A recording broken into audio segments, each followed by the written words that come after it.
আমরা আলোচনাটা শুরু করি। অলরেডি 31 জয়েন করেছেন ইনক্লুডিং মি। আজকে আমরা আমাদের এই সেকেন্ড ক্লাস, গত লাস্ট ক্লাসটা আমাদের হয় নাই। আমরা আমার পার্সোনাল ইস্যুর জন্য আমি আসলে অ্যাটেন্ড দিতে পারিনি। আমার যেহেতু 4টা ক্লাস মোট, আমার বিশ্বাস আমি অন টাইমে শেষ করে দেবো ইনশাল্লাহ। গত ক্লাসে একটা ডিসকাশন ছিল, আমি একটু আগে শেষ করে নিতে চাই। একজনে প্রশ্ন করেছিলেন, সম্ভবত মিস্টার জাকির। উনি বলেছিলেন সাসপেনশন 60 দিনের বেশি রাখা যায় কিনা। আপনাকে আমাকে শুনতে পাচ্ছেন? স্যার শোনা জি যাচ্ছে স্যার, স্যার। শোনা জি যাচ্ছে স্যার স্যার। শোনা Thank you. যাচ্ছে। সাসপেনশন অথবা সাময়িক বরখাস্ত এটা 60 দিনের বেশি রাখা যায় না। আমি আমাদের এবং আরো যারা আইআর নিয়ে প্র্যাকটিস করেন ওনাদের সাথে আলোচনা করেছি। আমি জানতাম 60 দিনের বেশি হয় না। তারপরে যেহেতু প্রশ্নটা আসছে, আমি আবার রিকনফার্ম হয়ে আপনাদেরকে এশিওর করতে চাই, সাসপেনশন 60 দিনের মধ্যেই কমপ্লিট করতে হবে। যত রকম অ্যাক্টিভিটিস আছে, ইনকোয়ারি থেকে শুরু করে অথবা ম্যানেজমেন্টের যে ডিসিশন, এটা 60 দিনের মধ্যে শেষ এনে। আজকে যে আলোচনাটা আমরা করব এটা হচ্ছে এইচআর ইনভেন্টরি। গত কয়েক বছরের প্রশ্ন রিভিউ করে আমি যতটুকু পেয়েছি, এখান থেকে খুব বেশি পাইনি। তারপর আমাদেরকে জেনে নিতে হবে। আমি শুধুমাত্র একটা সংজ্ঞা পেয়েছি, এইচআর ইনভেন্টরি। এটার উপরেই ধরুন একটা শর্ট কোয়েশ্চন সংজ্ঞা লিখতে বলা হয়, যেটাতে প্রতিটাতে 4 অথবা 5 করে থাকে। যদি 4টা লিখতে হয়, প্রতিটাতে 4 নাম্বার করে থাকে। এনে let's start the discussion. Human resources inventory or HR inventory, এই শব্দটা অথবা এই টার্মটা দিয়ে আমরা কি বুঝি? Inventory, human resources inventory basically এটা একটা এক ধরনের স্কিল ইনভেন্টরি। আপনার অর্গানাইজেশনের টোটাল যে ম্যান পাওয়ার আছে, তাদের এমন একটা ডিটেলস কম্প্রিহেন্সিভ ডাটাবেস অথবা রেকর্ড ম্যানেজমেন্ট, যেখানে প্রতিটা এমপ্লয়ির স্কিল, তার এক্সপেরিয়েন্স, তার এডুকেশন, তার প্রিভিয়াস লার্নিং, তার ডেমোগ্রাফিক স্কিলস, তার এডুকেশন, ইতিপূর্বে যদি উনি অন্য অর্গানাইজেশনে কাজ করেন সেই সকল রেকর্ড, সবকিছুই এই স্কিল ইনভেন্টরিতে, এইচআর ইনভেন্টরিতে থাকবে। তো HR inventory is a vital tool, যেটা আপনার এইচআর প্ল্যানিং এর জন্য, ওয়ার্কফোর্স প্ল্যানিং এর জন্য, এইচআর প্ল্যানিং এবং workforce planning similar issues, workforce analysis, এবং আপনি এই পিপলদেরকে আগামীতে কোনো ট্রেনিং দিবেন কিনা, তার এই পিপলকে ডেভেলপমেন্টের কোনো স্কোপ প্রোগ্রাম হাতে নিবেন কিনা, অথবা নতুন লোক রিক্রুট করবেন কিনা, ইত্যাকার নানাবিধ বিষয় আপনি হিউম্যান রিসোর্সেস ইনভেন্টরি থেকে জানতে পারেন।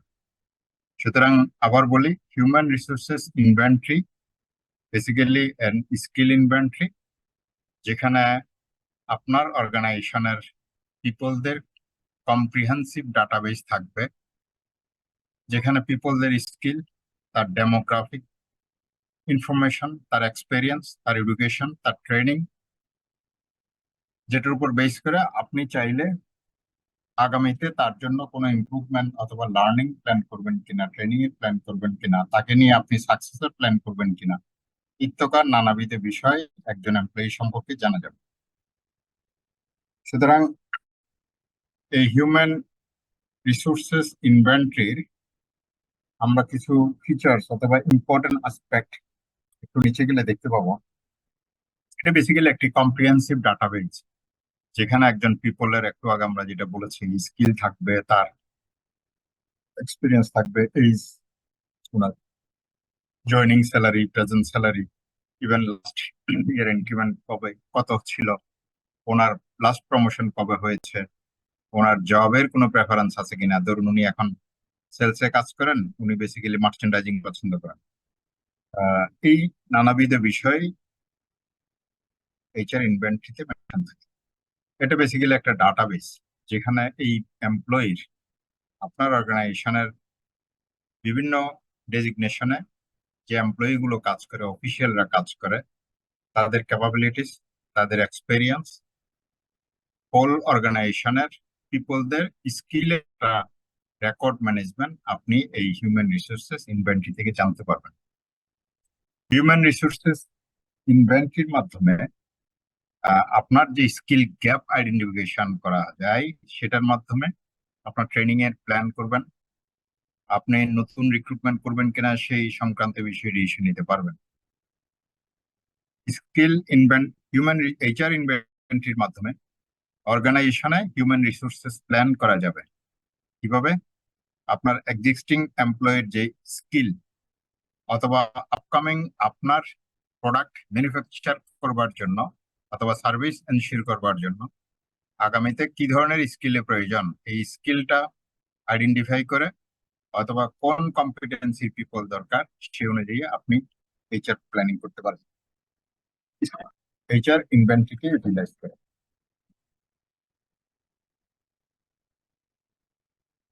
এইচআর ইনভেন্টরির মাধ্যমে আপনি ডিসিশন নিতে পারেন। কি ডিসিশন নিতে পারেন? আপনার এই পিপলের প্রিভিয়াস স্কিল, তার পারফরমেন্স রেকর্ড, তার ডেভেলপমেন্টের হিস্টরি, এইসব ইনফরমেশন এইচআর ইনভেন্টরি থেকে জেনে আপনি ওনার নেক্সট প্রমোশন কবে দিবেন অথবা তার স্যালারি কতটুকু এনহ্যান্স করবেন ইত্যাকার নানা বিষয় সম্পর্কিত ইস্যুতে আপনি ডিসিশন নিতে পারেন। ম্যান পাওয়ারের যে ইনভেন্টরি, যে ইনফরমেশন গুলো স্কিল, কোয়ালিফিকেশন, এক্সপেরিয়েন্স, যেহেতু এই হিউম্যান রিসোর্সেস ইনভেন্টরি জানতে পারছেন, সুতরাং পুরো অর্গানাইজেশনের ম্যান পাওয়ার ইনভেন্টরি সম্পর্কে আপনি এইচআর ইনভেন্টরিকে ইউটিলাইজ করে জানতে পারছেন। আমরা এবার একটু দেখে নিই হিউম্যান রিসোর্সেস ইনভেন্টরির এলিমেন্টস গুলো কি। আমরা যে তখন বললাম হিউম্যান রিসোর্সেস ইনভেন্টরি একটা টার্ম পড়লাম, জানলাম, এটাতে কি থাকে? সাধারণত এইচআর ইনভেন্টরির মধ্যে এমপ্লয়িজ ডেমোগ্রাফিক্স ইনফরমেশন গুলো এখানে থাকে। ডেমোগ্রাফিক্সে কি কি ইনক্লুড থাকে? এমপ্লয়ি থাকতে পারে ফর ইজিলি আইডেন্টিফিকেশনের জন্য, কেউ কেউ ফার্স্ট এবং লাস্ট এই দুটো নাম রাখে।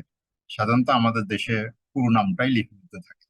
ওনার ডেজিগনেশন কি, ওনার কারেন্ট অর্গানাইজেশন পজিশন কি, তারপর উনি কোন ডিপার্টমেন্টে কাজ করেন, ওনার রিপোর্টিং অফিসারকে, ওনার সুপারভাইজারকে, ওনার ডেট অফ জয়নিং কবে, উনি কবে কাজ শুরু করেছেন, জয়েন করেছেন, ওনার জব লোকেশনটা ফিজিক্যালি কোথায়। ধরুন একটা অর্গানাইজেশনের বিভিন্ন ইউনিট, বিভিন্ন ফ্যাক্টরি গুলো বিভিন্ন লোকেশনে থাকে। হয়তো একটা কোম্পানিতেই কাজ করে, বাট ওনার ফিজিক্যাল লোকেশনটা কোথায়? এটা কি গাজীপুর, নারায়ণগঞ্জ, চট্টগ্রাম? ওনার এজ কেমন, ওনার বয়স কত, ওনার ডাইভার্সিটি ইনক্লুশন ইনিশিয়েটিভের জন্য ওনার জেন্ডার, ওনার অ্যাড্রেস অথবা কন্ট্রাক্ট সংক্রান্ত ইনফরমেশন, ওনার এক্সিস্টিং প্রেজেন্ট রেসিডেন্স অথবা পার্মানেন্ট রেসিডেন্স, এই নানাবিধ বিষয় ডেমোগ্রাফিক এই হেডলাইনে স্কিল ইনভেন্টরি মাধ্যমে আপনি এইচআর ইনভেন্টরির মাধ্যমে আপনি জানতে পারবেন। এরপর এইচআর ইনভেন্টরিতে যে বিষয়গুলো উল্লেখ থাকে, স্কিলস অ্যান্ড কোয়ালিফিকেশনস, আপনার এমপ্লয়ির টেকনিক্যাল স্কিলগুলো কি কি, সফট স্কিলগুলো কি কি, ওনার previous experience, previous job history কি, উনি কোথায় কাজ করেছেন এর আগে, ওনার এক্সপিরিয়েন্স কত বছর, টোটাল সার্ভিস লেন্থ কত বছর, ওনার একাডেমিক এডুকেশন কি, ওনার ডিপ্লোমা আছে কিনা, নানাবিধ বিষয়, ওনার ট্রেনিং গুলো কি কি। অনেক অর্গানাইজেশনে বিভিন্ন রকম ভাষার প্রয়োজন হয়, বাংলা, ইংরেজি, ফ্রেঞ্চ অথবা চাইনিজ বলতে পারেন কিনা, নানাবিধ বিষয়, উনি কোন কোন ভাষায় দক্ষতা আছে ইত্যাদি বিষয় ওনার এখানে উল্লেখ থাকে এইচআর ইনভেন্টরি। এখানে আমি প্রিভিয়াস যে জায়গাটাতে একটু যাই, টেকনিক্যাল স্কিল এবং সফট স্কিল।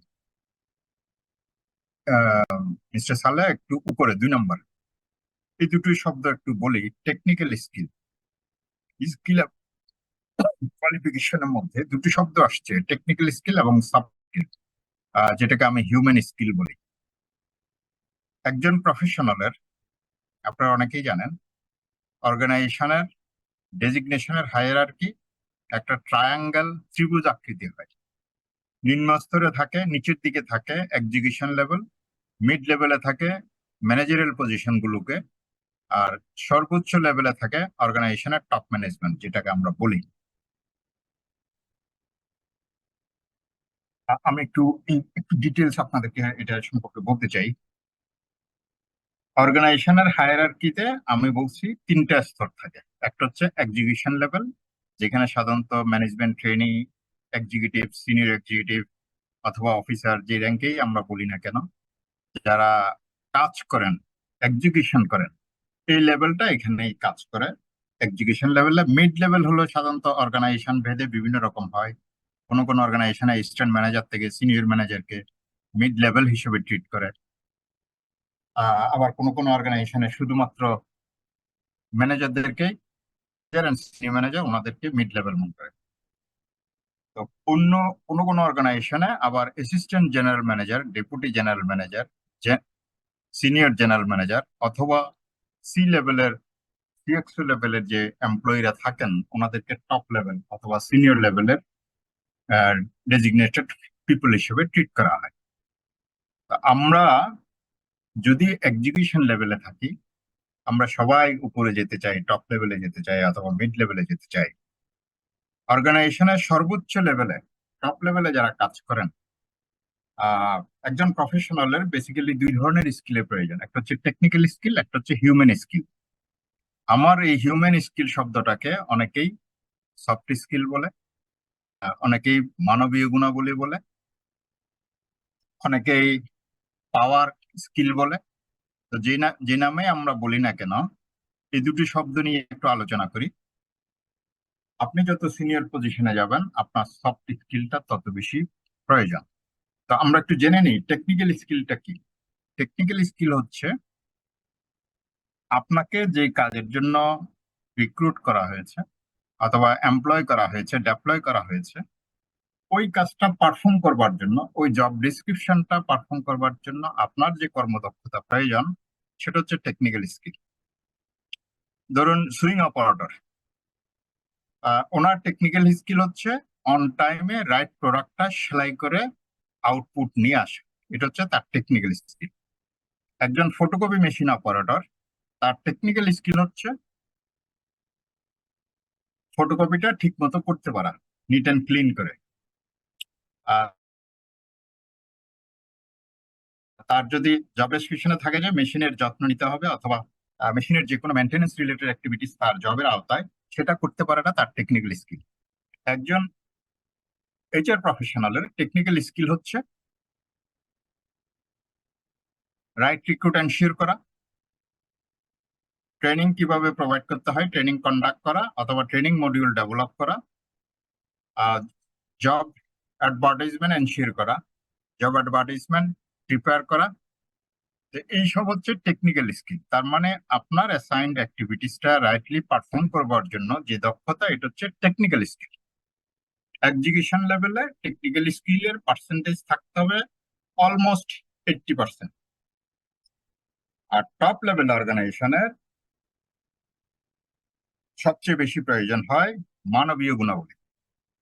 এই সফট স্কিলটা কি অথবা হিউম্যান স্কিলটা কি অথবা পাওয়ার স্কিলটা কি, আমি যদি আপনাদেরকে একটু বলি, পাওয়ার স্কিল, সফট স্কিল অথবা মানবীয় গুণাবলী হচ্ছে আপনি একজন টিম লিডার হিসেবে আপনার পিপলদেরকে অথবা আপনার সুপারভিশনে যারা কাজ করেন তাদের রাইটলি অ্যাপ্রেস করা, তাদের মোটিভেট করা, তাদের টেক কেয়ার করা, তাদেরকে বড় করবার জন্য সুযোগ ক্রিয়েট করে দেওয়া, আপনার সাথে কাউন্সিলিং এর করে অথবা কোচিং করে অথবা মেন্টরিং করে সে যেন মোটিভেটেড হয়। পিপলদেরকে মোটিভেট করবার জন্য যে দক্ষতা, পিপলদেরকে একটা টিমের অথবা একটা অর্গানাইজেশনের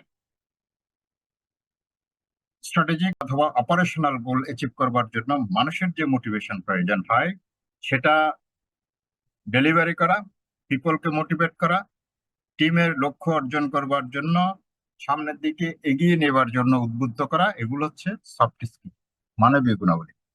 অনেকে এই সফট স্কিল, লিডারশিপ স্কিলকে সফট স্কিল বলে, টাইম ম্যানেজমেন্টকে সফট স্কিল বলে, এক একজন এক একভাবে জিনিসগুলোকে এক্সপ্লেইন করে। সুতরাং বড় হইতে হইলে অর্গানাইজেশনে টপ লেভেল পজিশন গুলোকে অ্যাচিভ করতে হলে আমাদের সফট স্কিলটা বেশি প্রয়োজন। আর জুনিয়র লেভেলে অথবা এক্সিকিউশন লেভেলে কাজ করবার জন্য আপনার টেকনিক্যাল স্কিলটা মাস্ট। আর সুতরাং টেকনিক্যাল স্কিল এবং সফট স্কিল এই দুটোর সমন্বয়ে আপনি যত সিনিয়র পজিশনে যাবেন আপনার সফট স্কিলটা অথবা মানবীয় গুণাবলীটা অথবা পাওয়ার স্কিলটা বাড়াতে হবে। একটা অর্গানাইজেশনের যিনি ম্যানেজিং ডিরেক্টর, ওনাকে কিন্তু অপারেশনাল স্কিলে ছেয়ে ওনার পুরো অর্গানাইজেশনের যে স্ট্র্যাটেজিক গোল সেট করা, স্ট্র্যাটেজিক পলিসি ফর্মুলেট করা এবং সেগুলো অ্যাচিভ করবার জন্য উনি সর্বতভাবে ওনার এফিসিয়েন্সি, ওনার স্কিলটাকে কাজে লাগান। বাট জুনিয়র লেভেলে যিনি মিড লেভেলে অথবা এক্সিকিউশন লেভেলে কাজ করেন ওনার টেকনিক্যাল স্কিলটা বেশি প্রয়োজন। সুতরাং আমরা একটু 3 নম্বরে যাই, স্কিলস এবং কোয়ালিফিকেশন। এই জায়গা থেকে নিচে এসে আমরা জব ইনফরমেশন আমরা করছিলাম হিউম্যান রিসোর্সেস ইনভেন্টরির এলিমেন্টস গুলো কি, হিউম্যান রিসোর্সেস ইনভেন্টরিতে কি কি বিষয় থাকে। আমরা এই জায়গায় আলোচনা করব জবের ইনফরমেশন, ওনার জব রেস্ট্রিকশন কি, কোন কোন কোন কাজগুলোর জন্য অ্যাকাউন্টেবল অথবা রেসপন্সিবল অথবা কোন কাজগুলো নিয়ে করবে, এই সংক্রান্ত বিবরণ এখানে এইচআর ইনভেন্টরিতে থাকে। একই সাথে এখানে আরেকটা জিনিস একজন প্রফেশনালের জন্য মাস্ট, সেটা হচ্ছে অথরিটি। একজন প্রফেশনাল রাইটলি পারফর্ম করবেন, আমি প্রসঙ্গক্রমে একজন প্রফেশনালের কোন 3টা বিষয় অথবা কোন বিষয়গুলো রাইটলি পারফর্ম করবার জন্য ওনার ক্যারিয়ারে এক্সপ্লোর করবার জন্য এই বিষয়টা একটু শেয়ার করি। ধরুন এইচআর প্রফেশনাল অথবা যেই প্রফেশনালই হন না কেন, আপনার জবটা, আপনার অ্যাকাউন্ট রোলটা রাইটলি পারফর্ম করবার জন্য 3টা বিষয় প্রয়োজন। একটা হচ্ছে অথরিটি, একটা হচ্ছে অ্যাকাউন্টেবিলিটি, একটা হচ্ছে রেসপন্সিবিলিটি। অ্যাকাউন্টেবিলিটি, অথরিটি এবং রেসপন্সিবিলিটি, এই 3টে বিষয় যখন একজন প্রফেশনালকে আপনি দিবেন তখন সে রাইটলি পারফর্ম করবে। ধরুন আপনার অথরিটি আছে কিন্তু আপনার কোনো অ্যাকাউন্টেবিলিটি নেই, কারো কাছে জবাব দিয়ে করতে হয় না, আহ আপনার পক্ষে সম্ভব না অর্গানাইজেশনে ভালো করা, আপনার রোলটা রাইটলি পারফর্ম করা। আপনার অ্যাকাউন্টেবিলিটি আছে, শুধু জবাব দিতে হয় কিন্তু ডিসিশন নিতে পারেন না, আপনার অথরিটি নেই, সেটাও হবে না। সুতরাং প্রফেশনাল দের জন্য রাইট আউটপুট পেতে হলে প্রফেশনালদের থেকে অর্গানাইজেশনে 3টে বিষয় এনশিওর করতে হয়: অ্যাকাউন্টেবিলিটি, অথরিটি এবং রেসপন্সিবিলিটি। জব ইনফরমেশন আমরা পরের যে ইস্যুটা দেখতে চাই, স্যালারি ইনফরমেশন। ওনার কারেন্ট স্যালারি কত, উনি কোন স্কেলে অথবা কোন গ্রেডের পিপল, ওনার আদার্স বেনিফিট গুলো কি কি, ওনার পারফরমেন্স রিভিউ রেকর্ড গুলো এখানে থাকে, ওনার ট্রেনিং এর যে ডিটেলস অথবা ওনার জন্য যে ডেভেলপমেন্ট প্ল্যান, সেই হিস্ট্রি গুলো এইচআর ইনভেন্টরিতে রেকর্ডেড থাকে। এর বাইরেও আরো বিভিন্ন রকম অ্যাক্টিভিটিস, ওনার যদি আদার 11 কোনো হবিস থাকে, ওনার কোনো ইন্টারেস্ট থাকে, সেই রেকর্ড গুলো এখানে থাকতে পারে। ওনার জবের কোনো প্রেফারেন্স আছে কিনা, ধরুন আপনি অনেক জুনিয়ররা অনেকেই জব পাচ্ছে না, ওনার ক্যারিয়ার প্ল্যান হচ্ছে উনি ব্যাংকে চাকরি করবেন, উনি একজন ব্যাংকার, সরি একটা ইন্ডাস্ট্রি পার্সপেক্টিভ বলি। ধরুন আমাদের অ্যাপারেল ইন্ডাস্ট্রিতে উনি একজন টেক্সটাইল ইঞ্জিনিয়ার, ওনার প্রেফারেন্স হচ্ছে উনি মার্চেন্ডাইজার হবেন। বাট ওনার প্রথম জব ইন্ডাস্ট্রিয়াল ইঞ্জিনিয়ার ডিপার্টমেন্টে হয়ে গেছে, আইতে অথবা ওয়ার্ক স্টাডি ডিপার্টমেন্টে, বাট উনি প্রেফারেন্স দিয়ে রাখছেন, ওনার ক্যারিয়ার প্রেফারেন্স হচ্ছে উনি মার্চেন্ডাইজিং কাজ করবেন। সেই জব প্রেফারেন্সের রেকর্ডটাও এখানে রাখা হয়, যাতে পরবর্তীতে কখনো ইন্টার ট্রান্সফারের সুযোগ হয়, সেই জায়গায় কাজ করবার সুযোগ ক্রিয়েট হয় এই এইচআর ইনভেন্টরি রেকর্ড থেকে। পিপলদের ক্যারিয়ার অ্যাসপিরেশন, তার লং টার্ম ক্যারিয়ার প্ল্যান কি, এই এমপ্লয়ির রিকগনিশন ফর এক্সেপশনাল ওয়ার্ক অথবা অর্গানাইজেশনের কন্ট্রিবিউশন যদি থেকে থাকে, সেটার রেকর্ডও এইচআর ইনভেন্টরিতে থাকে। মিস্টার সালে একটু নিচে যাবেন। সো এতক্ষণ আমরা যে কথাগুলো বলেছি, আমরা ডিসকাশন করেছি এইচআর ইনভেন্টরি কি জিনিস, এইচআর ইনভেন্টরিতে কি কি থাকে। তো এটার যদি কখনো কোনো শর্ট নোট থাকে, আমার বিশ্বাস আপনারা এই সংক্রান্ত ইস্যুতে লিখতে পারবেন। Is it okay for you? আপনারা কি ক্লিয়ার? জি স্যার। জি স্যার। জি স্যার। আমি কয়েক বছরের প্রশ্ন দেখেছি, এই চ্যাপ্টার থেকে আমি কখনো বড় কোয়েশ্চেন পাইনি, বাট আমি শর্ট কোয়েশ্চেন পেয়েছি অথবা একটা নোট পেয়েছি HR inventory.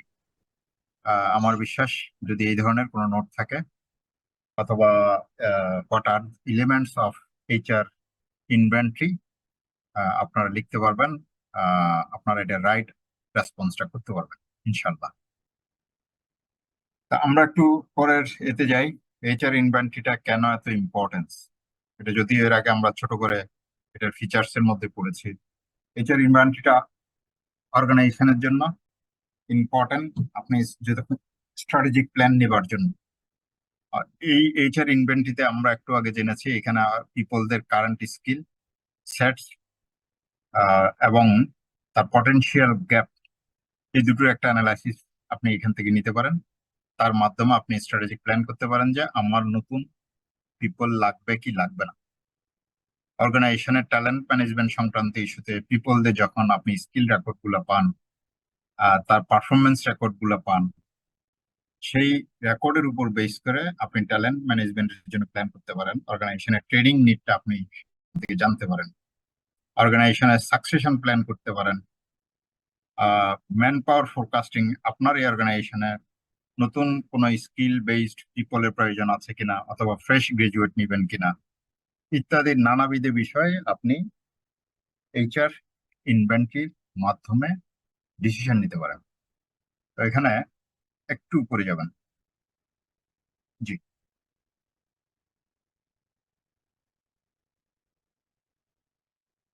Sir, HR software কি এইচআর ইনভেন্টরি?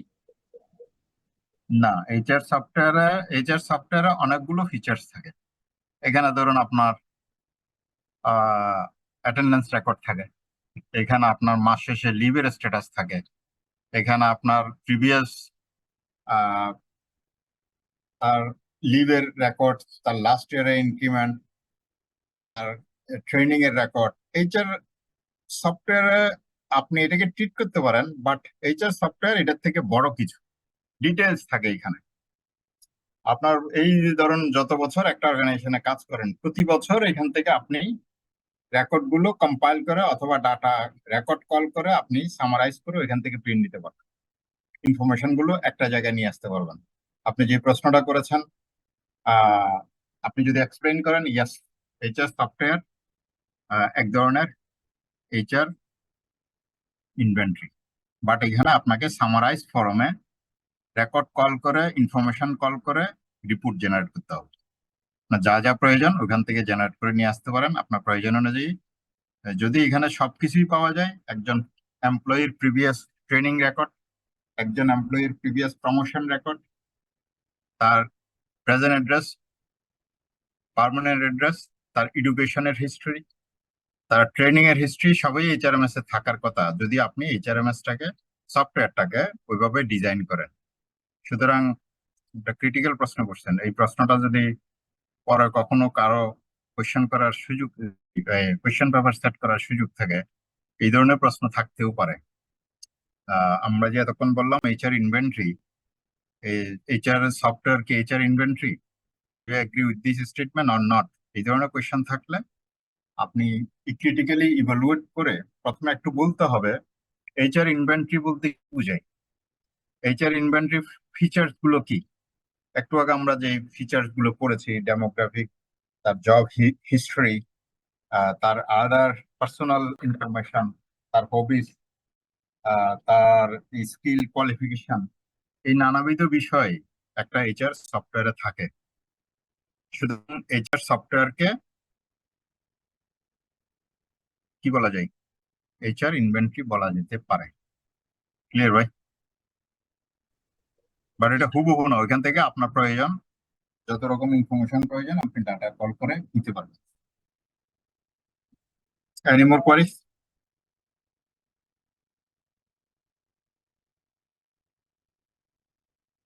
আচ্ছা, আমরা তাহলে একটু নিচের দিকে যাই। Maybe not. আমাদের এই এইচআর ইনভেন্টরি এই পয়েন্টের উপর আলোচনা মোটামুটি শেষ। আমরা এই নিয়ে আর কথা বলবো না। আচ্ছা, তার আগে একটু ছোট্ট করে বলে যেতে চাই, এইচআর ইনভেন্টরিতে আরেকটা ডিসকাশন ছিল, ট্যালেন্ট ম্যানেজমেন্ট একটা শব্দ ছিল। অর্গানাইজেশনে যারা 9 বক্স গ্রিড ইউজ করেন, আমার বিশ্বাস এইখানে অনেকেই এইচআর এ মাস্টার্স করেছেন আছেন, এমবিএ করেছেন, অথবা এইচআর এ ডিপ্লোমা করেছেন, অনেকেই আছেন। 9 বক্স গ্রিডে আপনারা যখন একদিকে তো পিপলদের পারফরমেন্স থাকে আর একদিকে পটেনশিয়াল থাকে। পারফরমেন্স এবং পটেনশিয়াল এই দুটো জিনিস যেখানে সর্বোচ্চ লেভেলে গিয়ে যে বক্সের মধ্যে দাঁড়ায় সেটা হচ্ছে স্টার পারফরমেন্স। তো আমার ভাষায় আমি এইচআর এর এই যে 9 বক্স গ্রিড, এটাকে খুব সহজ করে একটা ফর্মুলা নিয়ে আসছি। ফর্মুলাটা হচ্ছে হাই পারফর্মার এবং হাই পটেনশিয়াল, এই দুটো ইকুয়াল টু হচ্ছে ট্যালেন্ট। তার মানে ট্যালেন্ট পিপল হচ্ছে ট্যালেন্ট পিপল অথবা talent personal equal to high P and high po. High P, HIPE, PE মানে পারফরমেন্স অথবা পারফর্মার, আর হাই পো, PO মানে পটেনশিয়াল। হাইপো এবং হাইপি দুটো যখন অর্গানাইজেশনের একজন পিপলকে টপ লেভেল র্যাঙ্কিং করা হয়, সর্বোচ্চ মাত্রায় পাওয়া যায়, উনি হচ্ছে ট্যালেন্ট। আর 9 বক্স ইউজ করবেন, তাদের জন্য 9 বক্সের গ্রিডের ডিসকাশনটা হয়তো আমার এখানে করার সুযোগ নেই। আহ, যিনি এইচআর এ যদি সিলেবাস থেকে থাকে পরে কেউ হয়তো আলোচনা করবেন। একটু নিচে যাবেন, আমরা এইচআর ইনভেন্টরিটা শেষ করে, আমাদের পরবর্তীতে টপিকটা হচ্ছে human resources manager, HR manager. আমাকে একটু সময় দিবেন, আমার এখানে আজান হচ্ছে, আজান শেষ করে আমি পরবর্তীতে আলোচনায় আসছি।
আচ্ছা, আমরা এখন কথা বলবো হিউম্যান রিসোর্সেস ম্যানেজার এই একটা শব্দের উপর বিভিন্নভাবে আলোচনা করব, যাতে করে আপনারা বুঝতে পারবেন হিউম্যান রিসোর্স ম্যানেজারের ইম্পর্টেন্সটা কেমন একটা অর্গানাইজেশনে, হিউম্যান রিসোর্সেস ম্যানেজারের রোলটা কি অর্গানাইজেশনে, পিপল মোটিভেশনের জন্য হিউম্যান রিসোর্সেস ম্যানেজারের ইম্পর্টেন্স কতগুলো, কালচার সেটিং এর জন্য অর্গানাইজেশনে হিউম্যান রিসোর্সেস ম্যানেজার ইম্পর্টেন্স কতটুকু,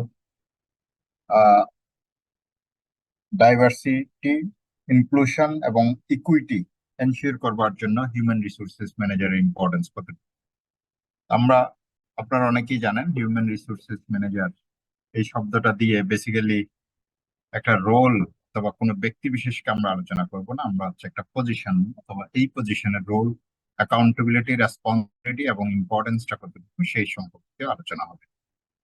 হিউম্যান রিসোর্সেস ম্যানেজার একটা অর্গানাইজেশনের ম্যান পাওয়ার প্ল্যানিং থেকে শুরু করে ম্যান পাওয়ার প্ল্যানিং এর উপর বেস করে রিক্রুটমেন্ট,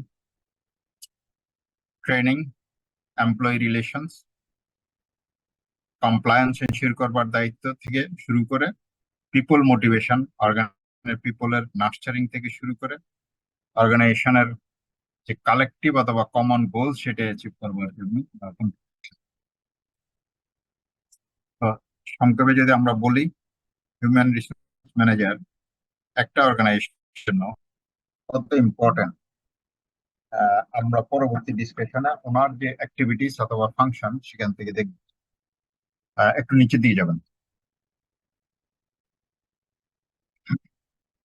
অর্গানাইজেশনে রিক্রুটমেন্টের ক্ষেত্রে, সিলেকশনের ক্ষেত্রে, রাইট পিপলকে অনবোর্ড করবার ক্ষেত্রে এইচআর ডিপার্টমেন্টের রিপ্রেজেন্টেটিভ হিসেবে হিউম্যান রিসোর্সেস এইচআর ম্যানেজার রোলটা ক্রুশিয়াল, ভেরি ইম্পর্টেন্ট। অনেকেই বলে বেস্ট পিপল নিব, বাট আমি বলি আমরা কখনোই বেস্ট পিপল নিব না, আমরা সবসময় রাইট পিপলটা নিব। রাইট পিপলটা কেমন? ধরুন আমার অ্যাপারেল ইন্ডাস্ট্রির জন্য, গার্মেন্টস ইন্ডাস্ট্রির জন্য বাংলাদেশের ব্যাংকিং সেক্টরে যদি 5 জন লোকের নাম বলেন সিইও হিসেবে, নিশ্চয়ই ইস্টার্ন ব্যাংকের সিইও অথবা ম্যানেজিং ডিরেক্টর যাই বলি না কেন, mister Ali Reza Iftekhar, one of the renowned face, most important face value banking সেক্টরে, ফিনান্সিয়াল ইনস্টিটিউশন গুলো। তো ওনার মতো লোকরা এরকম একজন মোস্ট বেস্ট পিপলকে যদি আমার টেক্সটাইল ইন্ডাস্ট্রিতে আপনি সিইও হিসেবে রিক্রুট করেন, what do you think, is it, উনি কি ইন্ডাস্ট্রি রান করতে পারবেন? উনি ফেল করবেন।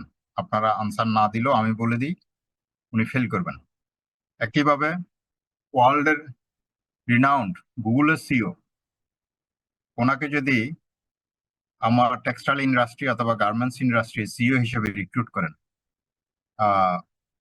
আমার ধারণা উনি ফেল করবেন। সুতরাং রোল অনুযায়ী, জব ডেসক্রিপশন অনুযায়ী বিজনেস নলেজটা মাস্ট। আপনি যতই বেস্ট পিপল হন না কেন, আপনার যদি বিজনেস নলেজ না থাকে, ম্যানুফ্যাকচারিং প্রসেস সম্পর্কে আইডিয়া না থাকে, যে ইন্ডাস্ট্রিতে রিক্রুট হবে ইন্ডাস্ট্রি সম্পর্কে আপনার প্রচ্ছন্ন ধারণা না থাকে, আপনার পক্ষে ওই ইন্ডাস্ট্রি লিড দেওয়া সম্ভব নয়। সুতরাং এই রাইট পিপল রিক্রুটমেন্টের ক্ষেত্রে এইচআর ম্যানেজার তার ক্রুশিয়াল রোলটা ইন্টারভিউ অথবা প্রসেসের মধ্যে, সিলেকশন প্রসেসের মধ্যে তার কন্ট্রিবিউশনটা রাখে। প্রশ্ন হচ্ছে, ধরুন আপনি টেক্সটাইল ইঞ্জিনিয়ার রিক্রুট করবেন অথবা কোম্পানি সেক্টরে রিক্রুট করবেন, ওখানে এইচআর পিপল কি করে? এইচআর পিপলের কাজ কি? ওখানে তো টেকনিক্যাল পিপল যারা, যিনি টেক্সটাইল বুঝেন অথবা যিনি অ্যাকাউন্টস বুঝেন, যিনি লাইন ম্যানেজার অথবা ডিপার্টমেন্ট হেড, ওনারা থাকলেই হয়, এইচআর পিপল থাকে কেন? এই প্রশ্ন যদি থাকে, তাহলে আনসার হচ্ছে এই পিপলটার অর্গানাইজেশনের ফিলোসফির সাথে উনি যায় কিনা, অর্গানাইজেশনের কালচারের সাথে, যার সাথে আপনি কথা বলছেন ইন্টারভিউ করে, উনি রাইট পারসন কিনা, সেই জাজমেন্টটা এইচআর পিপলরাই করে। তাহলে পরে এইচআর পিপলের ইন্টারভিউ বোর্ডে রোল হচ্ছে অর্গানাইজেশনের কালচারের সাথে আপনি যাকে সিলেক্ট করছেন উনি কতটুকু সুইটেবল, রাইট পারসন, সেই জাজমেন্টটা হিউম্যান রিসোর্সেস ম্যানেজারই পালন করে থাকে। সুতরাং হায়ারিং প্রসেসের মধ্যে কোনোভাবে যদি রং রিক্রুট হয়ে যায়, এটা আপনার অর্গানাইজেশনের জন্য, আপনার ডিপার্টমেন্টের জন্য একটা লাইবিলিটি হিসেবে কাজ করে। কিভাবে? একটু শুনবেন। অর্গানাইজেশনের রং রিক্রুটমেন্ট লাইবিলিটি ক্রিয়েট করে। আপনি কি আমার এই স্টেটমেন্টের সাথে একমত? যদি একমত হন, তাইলে পরে এটার রিজন গুলো কি, এই প্রশ্নটা থাকতে পারে। এইভাবে অনেক সময় প্রশ্ন হয়। এখন রং রিক্রুটমেন্ট কিভাবে লাইবিলিটি ক্রিয়েট করে আমি একটু বলি, আপনারা একটু শুনবেন। রং রিক্রুটমেন্ট লাইবিলিটি ক্রিয়েট করে আপনি যদি একটা অর্গানাইজেশনের রং পিপল সিলেক্ট করেন এবং উনি যদি অনবোর্ডেড হন, ওনার জন্য এক্সিস্টিং পিপল যারা আছে তারা ডিমোটিভেটেড হয়। তার মানে রং রিক্রুটমেন্ট এক্সিস্টিং পিপলদের ডিমোটিভেশন ক্রিয়েট করে। কিভাবে? ধরুন আপনি একজন সিনিয়র এক্সিকিউটিভ সিলেক্ট করছেন, নেগোসিয়েশনে যার বেতন ফিক্স আপ হলো 60,000 টাকা, নতুন পিপল যিনি ওনার বেতন 60,000 টাকা। বাট এই সিনিয়র এক্সিকিউটিভ ইতিপূর্বে আপনার অর্গানাইজেশনে আরো অনেকেই আছেন যাদের বেতন 45, যাদের বেতন 50 অথবা 48, 47 একটা নিচের রেঞ্জের মধ্যে। তো এই ইন্ডাস্ট্রিতে আমরা যতটুকু দেখি, কোনোভাবে কিন্তু নতুন লোক যিনি আসেন তার সম্পর্কে অনেকের কিউরিওসিটি থাকে, বা এই নতুন লোক আসছে স্যালারি কেমন, উনি কি কি ফেসিলিটি নিয়ে আসছে। মানে স্ট্রাকচার অর্গানাইজেশন গুলোতে গ্রেড থাকে না, ডেজিগনেশনের সাথে স্যালারি রেঞ্জের মিল থাকে না, নেগোশিয়েট করে যে যের মতো করে একটা রেঞ্জের মধ্যে জয়েন করেন।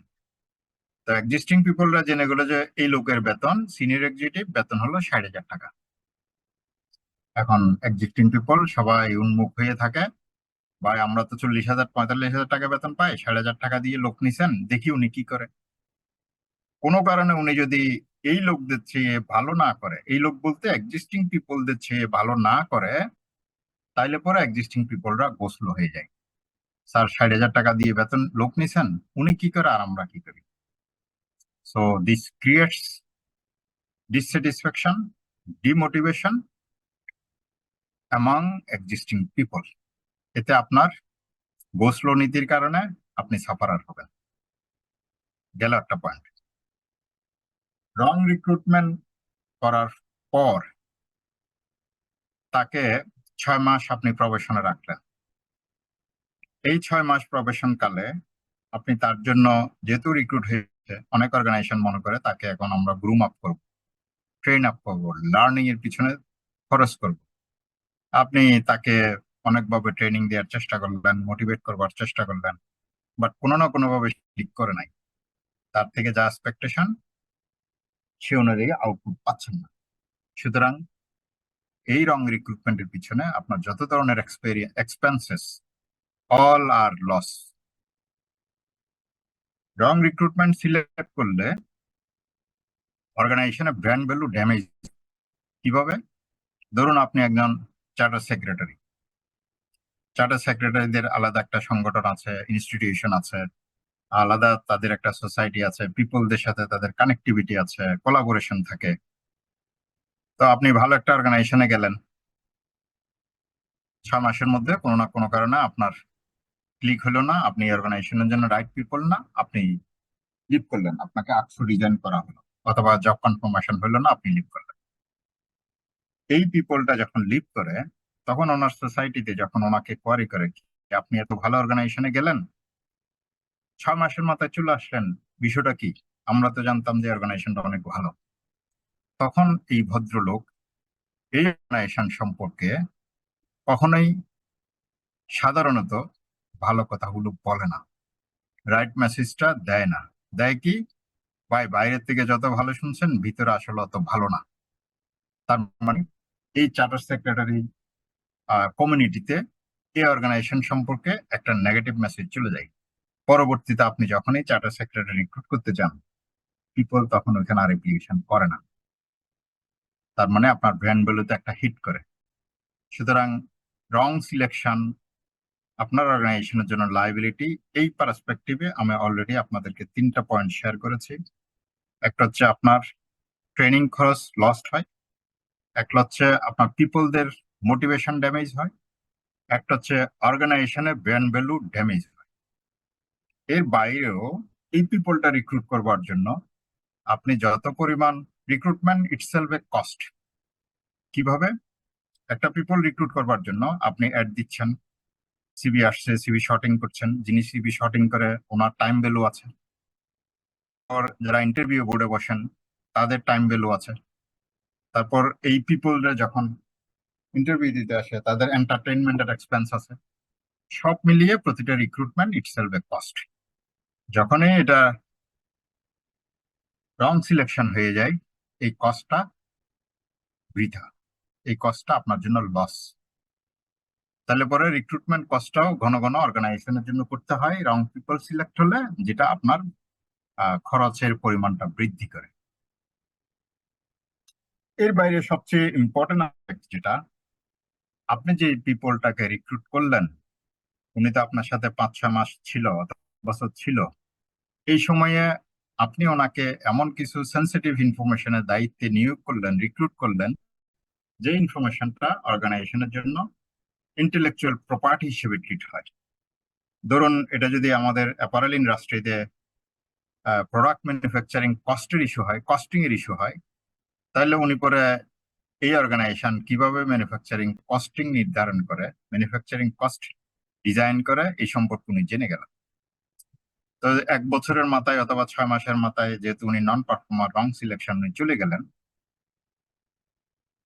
এই লোকটার ব্রেনে করে, মাথায় করে আপনার অর্গানাইজেশনের সব সিক্রেট ইনফরমেশন নিয়ে যাচ্ছে।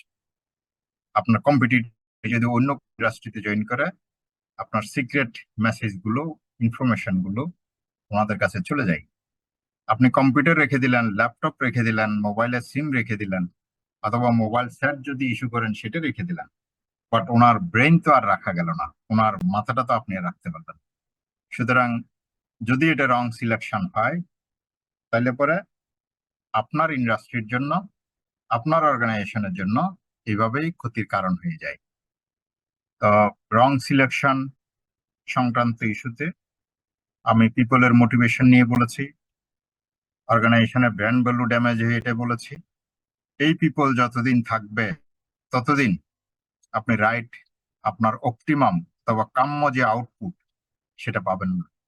আপনার অর্গানাইজেশনে শুধুমাত্র বাড়তে থাকবে খরচের পরিমাণ অথবা দেনার পরিমাণ, ক্ষতির পরিমাণ। সুতরাং রং রিক্রুটমেন্ট একটি অর্গানাইজেশনের জন্য লায়াবিলিটি ক্রিয়েট করে, আমি এই ইনফরমেশনের সাথে একমত। Are you okay with me? জি স্যার, এটা সঠিক। আপনারা চাইলে আরো কেউ দিয়ে একটা পয়েন্ট যোগ করতে পারেন, তাহলে পরে অন্যরাও এই মেসেজটা জানবেন এবং ওনারাও লার্ন করবেন। স্যার আমি একটু বলতে চাই এখানে যে রং প্লিজ রিক্রুটমেন্টের যে বিষয়টা বললেন স্যার, তা আমি নিজে এক্সপিরিয়েন্স কিছুটা করেছি। যে আমি একটু উদাহরণ দিতে চাই যে প্লিজ। একজন চার্টার্ড সেক্রেটারি, তার সেক্রেটারিয়াল নলেজ থাকে বা তিনি সেই ধরনের পড়াশোনা করে একজন চার্টার্ড সেক্রেটারি হন।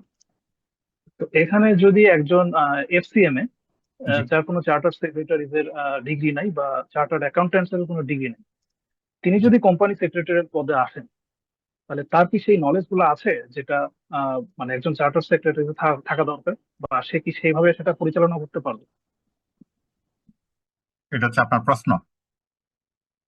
মানে এটা আমার এক্সপিরিয়েন্স স্যার, আমি আমি নিজে মানে প্রত্যক্ষ করছি স্যার। তো আপনার কাছেও জানতে চাচ্ছি স্যার, বিষয়টা কি মানে এরকম মানে ইয়ে কিনা, সঠিক কিনা? হ্যাঁ, এখানে 2 ধরনের ইস্যু আছে। একটা হচ্ছে চার্টার সেক্রেটারির এটা একটা স্পেশালাইজড স্কিল, নলেজের প্রয়োজন। ও ওই ব্যক্তির হয়তো কস্টিং রিলেটেড, এখানে তো আপনার ইনস্টিটিউশন গুলো ক্রিয়েট হয়েছে ভিন্ন ভিন্ন লক্ষ্য এবং উদ্দেশ্য নিয়ে। আহ, যার কাজ যেটা তাকে সেটাই করতে দেওয়াই ভালো। চার্টার সেক্রেটারি ওনার স্পেশালাইজেশন হচ্ছে secretarial activities, good governance ensure করবার দায়িত্বটা ওনার। আর সেই জায়গায় যদি আপনি একজন কস্ট অ্যান্ড ম্যানেজমেন্ট অ্যাকাউন্টস এর লোক অ্যাপ্লয় করেন যিনি ইতিপূর্বে এই কাজ করেন নাই, তার পক্ষে এটা ক্রিটিক্যাল, ওনার পক্ষে এটা ডিফিকাল্ট, ওনার পক্ষে এটা সম্ভব নাও হতে পারে। সুতরাং আপনি রিস্ক নেবেন কেন? যেখানে আপনি চার্টার সেক্রেটারি পাচ্ছেন, যেখানে অনেক সময় লোক পাওয়া যাচ্ছে না, স্পেশালাইজড একটা নলেজ, সেখানে অনেক সময় আমরা ওনার প্রিভিয়াস এক্সপিরিয়েন্স দেখে 50-50 চান্স দিয়ে অনেক সময় অনেক অর্গানাইজেশন নেয়। বাট রাইট অর্গানাইজেশন সবসময় ফোকাস থাকে রাইট পিপল সিলেকশন করবার জন্য। আপনার জব রোল, আপনার অ্যাকাউন্টেবিলিটি ফোকাস রেখে এই পিপলটার সেই স্কিল সেট গুলো আছে কিনা, সেট অফ স্কিলস আছে কিনা। যদি না থাকে তাহলে উনি নেবেন না, এটা রিক্রুট না করাই ভালো, প্রয়োজনে ফার্দার ইন্টারভিউ করা ভালো। আমরা তাহলে অনেক স্যার এটা একটা রং রিক্রুটমেন্টের উদাহরণ হতে পারে। জি, আমরা অনেক সময় একটা ইন্টারভিউতে লোক পাই না, ফার্দার ইন্টারভিউ করি, এবার পেলাম না, আপনার লস হচ্ছে, কিন্তু তারপরে সময় কস্টিং এ বেড়ে যাচ্ছে, বাট তারপরে আমরা চেষ্টা করি রাইট পিপল সিলেক্ট করার জন্য, না হলে পরলোটা আবার ইন্টারভিউ। আমি এই প্রসঙ্গে একটু আগে একটা প্রশ্ন ছিল, আমি নিজেই প্রশ্নটা করেছি। ইন্টারভিউ বোর্ডে হিউম্যান রিসোর্সেস ম্যানেজার কেন বসে? আমি বলছিলাম কালচারাল অ্যালাইনমেন্ট অথবা অর্গানাইজেশনের ফিলোসফি, ভ্যালুস, এগুলো যার ইন্টারভিউ নিচ্ছেন তিনি ধারণ করেন কিনা সেটা জানবার জন্য আমরা এইচআর পিপলদেরকে, তারা এটা নিউট্রালাইজ করে এইচআর পিপলরা, এই জন্য এইচআর পিপল এখানে থাকে। প্রশ্ন হচ্ছে আপনি এটা কিভাবে জাজ করেন, আপনি বুঝেন কেমনে এটা যে রাইট পিপল অথবা রং? তো আমার জায়গা থেকে আমি 7টা ই, আমার একটা কম্পিটেন্সি ফ্রেমওয়ার্ক আছে আমার নিজস্ব, আমি সে আলোকেই পিপলদেরকে জাজ করবার চেষ্টা করি। আমাদের প্রত্যেকটা পজিশনের জন্য ডিপার্টমেন্ট ওয়াইজ আলাদা আলাদা কম্পিটেন্সি ফ্রেমওয়ার্ক আছে। অন্য যারা বোর্ড মেম্বার তারা তাদের মতো করে দেখে, বাট একজন এইচআর প্রফেশনাল হিসাবে আমি আমার কতগুলো একটা কম্পিটেন্সি ফ্রেমওয়ার্ক সবসময় চেষ্টা করি ওটার মাধ্যমে পিপলটাকে সিলেক্ট করবার জন্য। প্রশ্ন হচ্ছে এই 7 ই, এই 7 ই ফর্মুলাটা কি, ইগুলো কি কি? ফার্স্ট ই হচ্ছে এডুকেশন। আপনি যে পিপলটাকে হায়ার করছেন ওই পজিশনে পারফর্ম করবার জন্য ওনার রাইট ওই এডুকেশন গুলো আছে কিনা। আপনি টেক্সটাইলে ডাইং এ পিপল রিক্রুট করবেন, এই ভদ্রলোক টেক্সটাইল ইঞ্জিনিয়ারিং এ ওয়ার্ড প্রসেসিং নিয়ে লেখাপড়া করেছেন কিনা, এটা মাস্ট আমাকে দেখতে হয়। সেকেন্ড ই হচ্ছে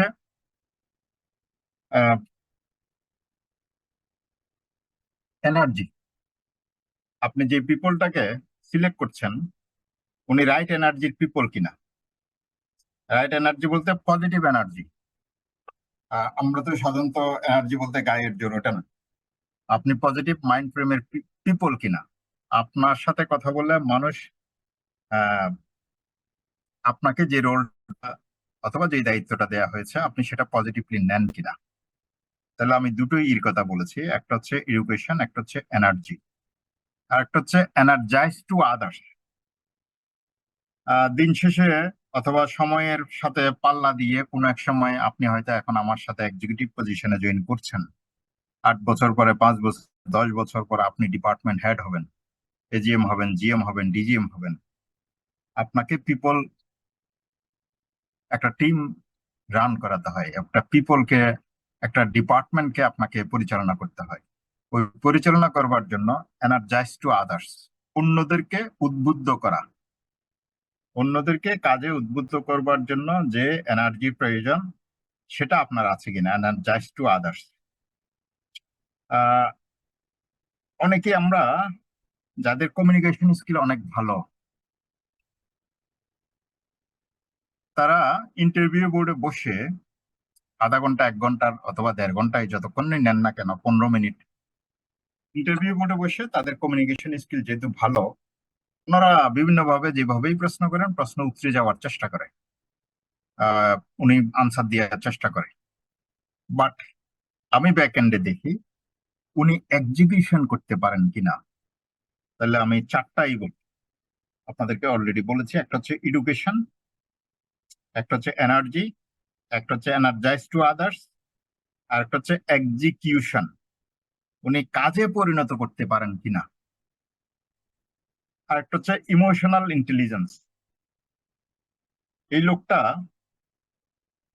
যেহেতু উনি টিম লিড দিবেন, পিপল পরিচালনা করবেন, মানুষের সাথে কাজ করবার জন্য যদি আপনি ইমোশনালি ইন্টেলিজেন্ট না হন তাহলে পরে আপনি টিম রাইটলি পরিচালনা করতে পারবেন না। সুতরাং যে পিপলের সাথে, যে লোকটার সাথে, ক্যান্ডিডেটের সাথে আপনি কথা বলছেন উনি ইমোশনালি কতটুকু ইন্টেলিজেন্ট। কয়টা বললাম? 1 2 3 4 5। ইথিক্স। আপনি নীতি নৈতিকতার জায়গা থেকে, ডিসিপ্লিনের জায়গা থেকে গুড গভর্নেন্স এনশিওর করবার জন্য আপনার ইথিক্সের জায়গাটা কত স্ট্রং। তাইলে পরে আহ যার নৈতিক ভিত্তি, ইথিক্সের জায়গাটা দুর্বল, তাকে আপনি অনেক বড় করতে পারবেন না অর্গানাইজেশনে, অথবা তার অর্গানাইজেশন খুব বেশি উপকৃত হবে না। আরেকটাই হচ্ছে এইজ, EDGE। এইজ হচ্ছে কারেজ, হ্যাঁ অথবা না, ইয়েস ও নো বলার সক্ষমতা। আমরা সাধারণত আমাদের দেশের আমরা মানুষজন সবসময় বস যেটা বলে, টিম লিডার যেটা বলে, ম্যানেজার যেটা বলে, সেটাতে ইয়েস বলাতে অভ্যস্ত। বাট আমি বলি, যেহেতু আপনাকে আমি বড় করবো অর্গানাইজেশনে, অর্গানাইজেশন আপনার থেকে অনেক কিছু চাইবে, আপনাকে মাঝে মধ্যে আমার সাথে ডিসএগ্রি করতে হবে, নো বলতে হবে। এই নো বলার যে আর্ট, অথবা নো বলার জন্য আপনার যে লজিক্যাল এক্সপ্লেনেশন, সেটা আপনি আমার সামনে তুলে ধরতে পারছেন কিনা, এটা হচ্ছে এইজ। তা আমি আপনাদের সাথে যেটা বলার চেষ্টা করেছি, ইন্টারভিউ বোর্ডে বসে অ্যাজ এ HR প্রফেশনাল আপনি কি দেখেন? আমি দেখি এই 7টা 7 ই।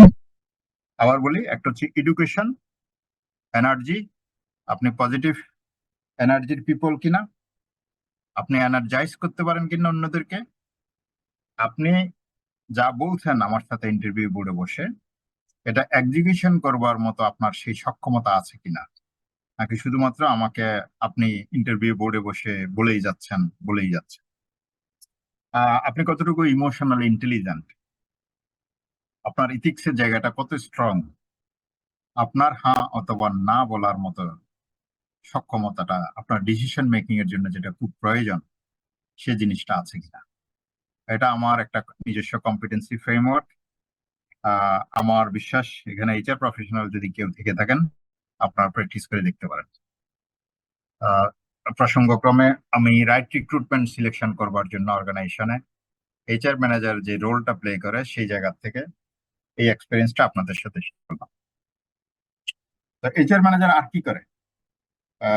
HR ম্যানেজার অনেকগুলো অ্যাক্টিভিটিস এর মধ্যে একটা ছোট্ট কাজ করে, সেটা হলো যে পিপলটাকে নিচ্ছেন তার জব ডেসক্রিপশন এনশিওর করে, অনবোর্ডিং, তার জন্য কি ধরনের ট্রেনিং প্রয়োজন এগুলো এনশিওর করে, স্ট্র্যাটেজিক ট্যালেন্ট ম্যানেজমেন্টের কাজ করে। ট্যালেন্ট ম্যানেজমেন্টটা কি জিনিস একটু আগে আমি বলেছিলাম, হাই পটেনশিয়াল এবং হাই পারফর্মার, এই দুটো যে ব্যক্তির মধ্যে বিদ্যমান, আপনি তাকে ট্যালেন্ট পিপল হিসেবে আইডেন্টিফাই করতে পারেন। যদিও এখানে অনেকেই অনেক মেথড ফলো করে, কেউ 9 বক্স অথবা 9 গ্রিড বক্স ফলো করে, অথবা নিজস্ব কোনো মেকানিজম থাকতে পারে প্রত্যেক ইন্ডাস্ট্রিতে।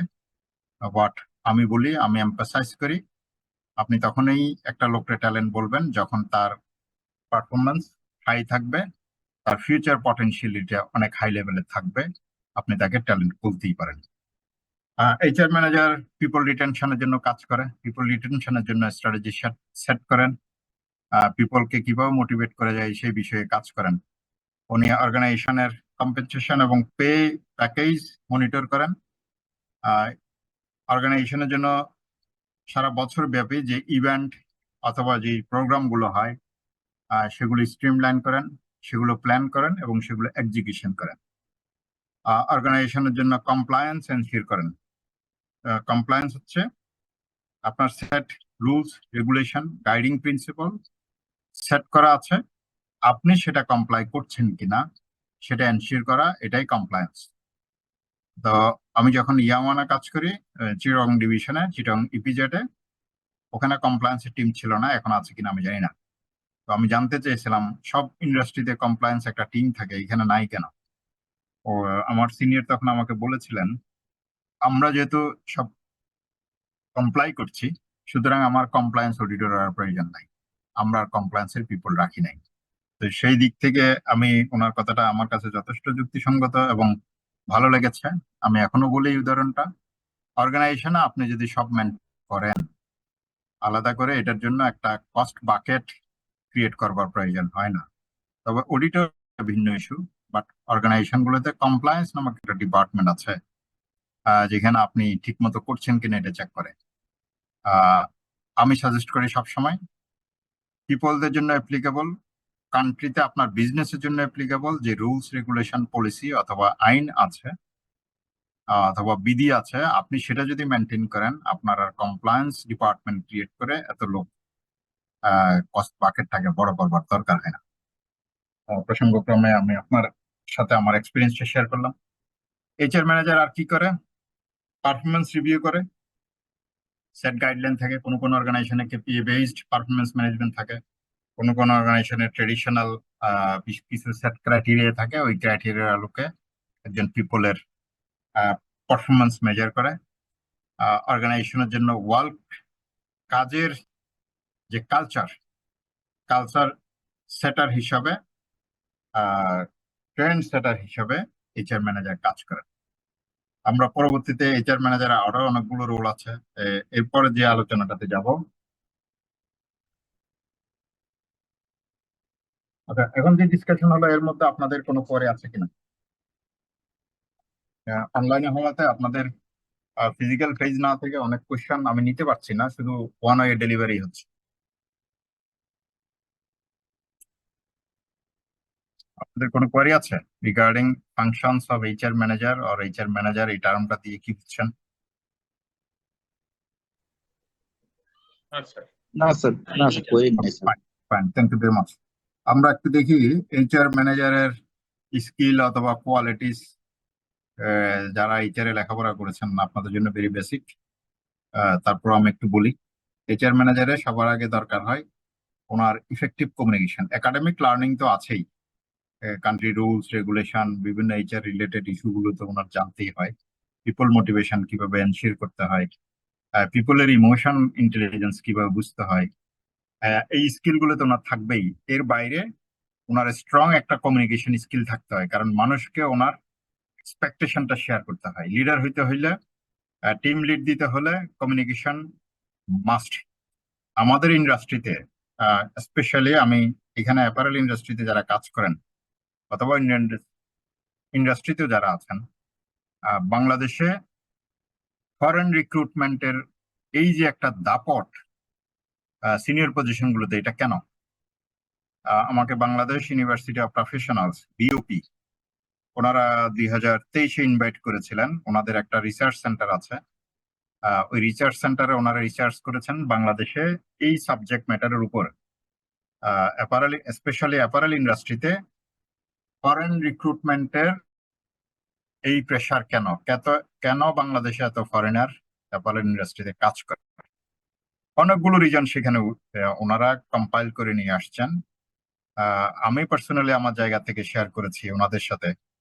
আমাদের একটা অন্যতম কারণ হচ্ছে we are behind communication skill. আমরা মানুষকে বুঝাতে পারি না, আমরা মানুষকে বলতে পারি না, মানুষকে কনভিন্স করতে পারি না, প্রেজেন্ট করতে পারি না। আমি যে কি চাচ্ছি সেটা যদি আমার জুনিয়র অথবা সিনিয়রকে কনভিন্স করতে না পারি, প্রেজেন্ট করতে না পারি, অথচ বাংলাদেশে যারা অ্যাপারেল ইন্ডাস্ট্রিতে, গার্মেন্টস, টেক্সটাইল, ওয়াশিং অথবা অ্যাক্সেসরিজ ইন্ডাস্ট্রি, এই সবগুলো কম্বিনেশন, ইয়ার্ন ফ্যাক্টরি, সবগুলোতে যারা বিদেশি বাংলাদেশে কাজ করে বেশিরভাগই ও লেভেল অথবা এ লেভেল পাস, মানে এসএসসি পাস অথবা ইন্টারমিডিয়েট পাস। ওরা অপারেশনাল জিএম অথবা টেকনিক্যালের জিএম হিসেবে কাজ করছেন। অথচ বাংলাদেশে এই অ্যাপারেল ইন্ডাস্ট্রিকে কেন্দ্র করে আজকে অনেকগুলো ইউনিভার্সিটি চালু হয়েছে। অনেকগুলো পাবলিক ইউনিভার্সিটিতে অ্যাপারেল ইন্ডাস্ট্রির বিভিন্ন ডিসিপ্লিন চালু করেছে। Fashion designing, BUFT, Bangladesh university of professionals, ওখানে স্পেসিফিক এই অ্যাপারেল ইন্ডাস্ট্রিতে কেন্দ্র করে ওনাদের এডুকেশন অথবা একাডেমিক ডিসিপ্লিন গুলো চালু করেছেন।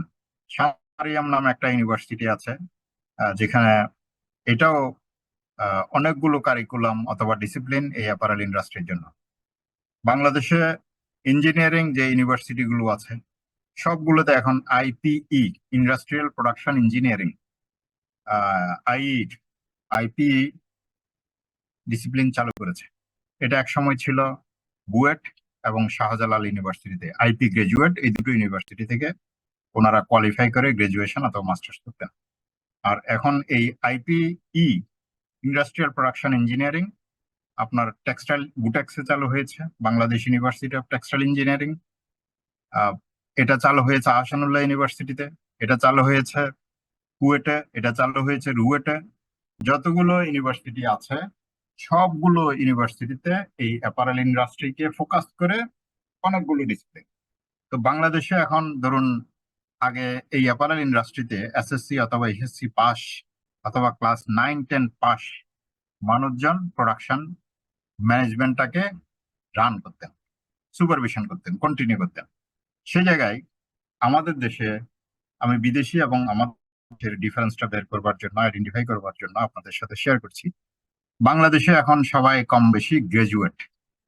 কেউ টেক্সটাইল ইঞ্জিনিয়ারিং এ গ্রাজুয়েট, কেউ অ্যাপারেল ইন্ডাস্ট্রিতে গ্রাজুয়েট, কেউ আইপি গ্রাজুয়েট, কেউ ফ্যাশন ডিজাইনিং এ গ্রাজুয়েট, কেউ মার্চেন্ডাইজিং এ গ্রাজুয়েট, সাথে রিলেভেন্ট ডিপ্লোমা আছে, এবং অনেকেই এখন মাস্টার্স করছেন।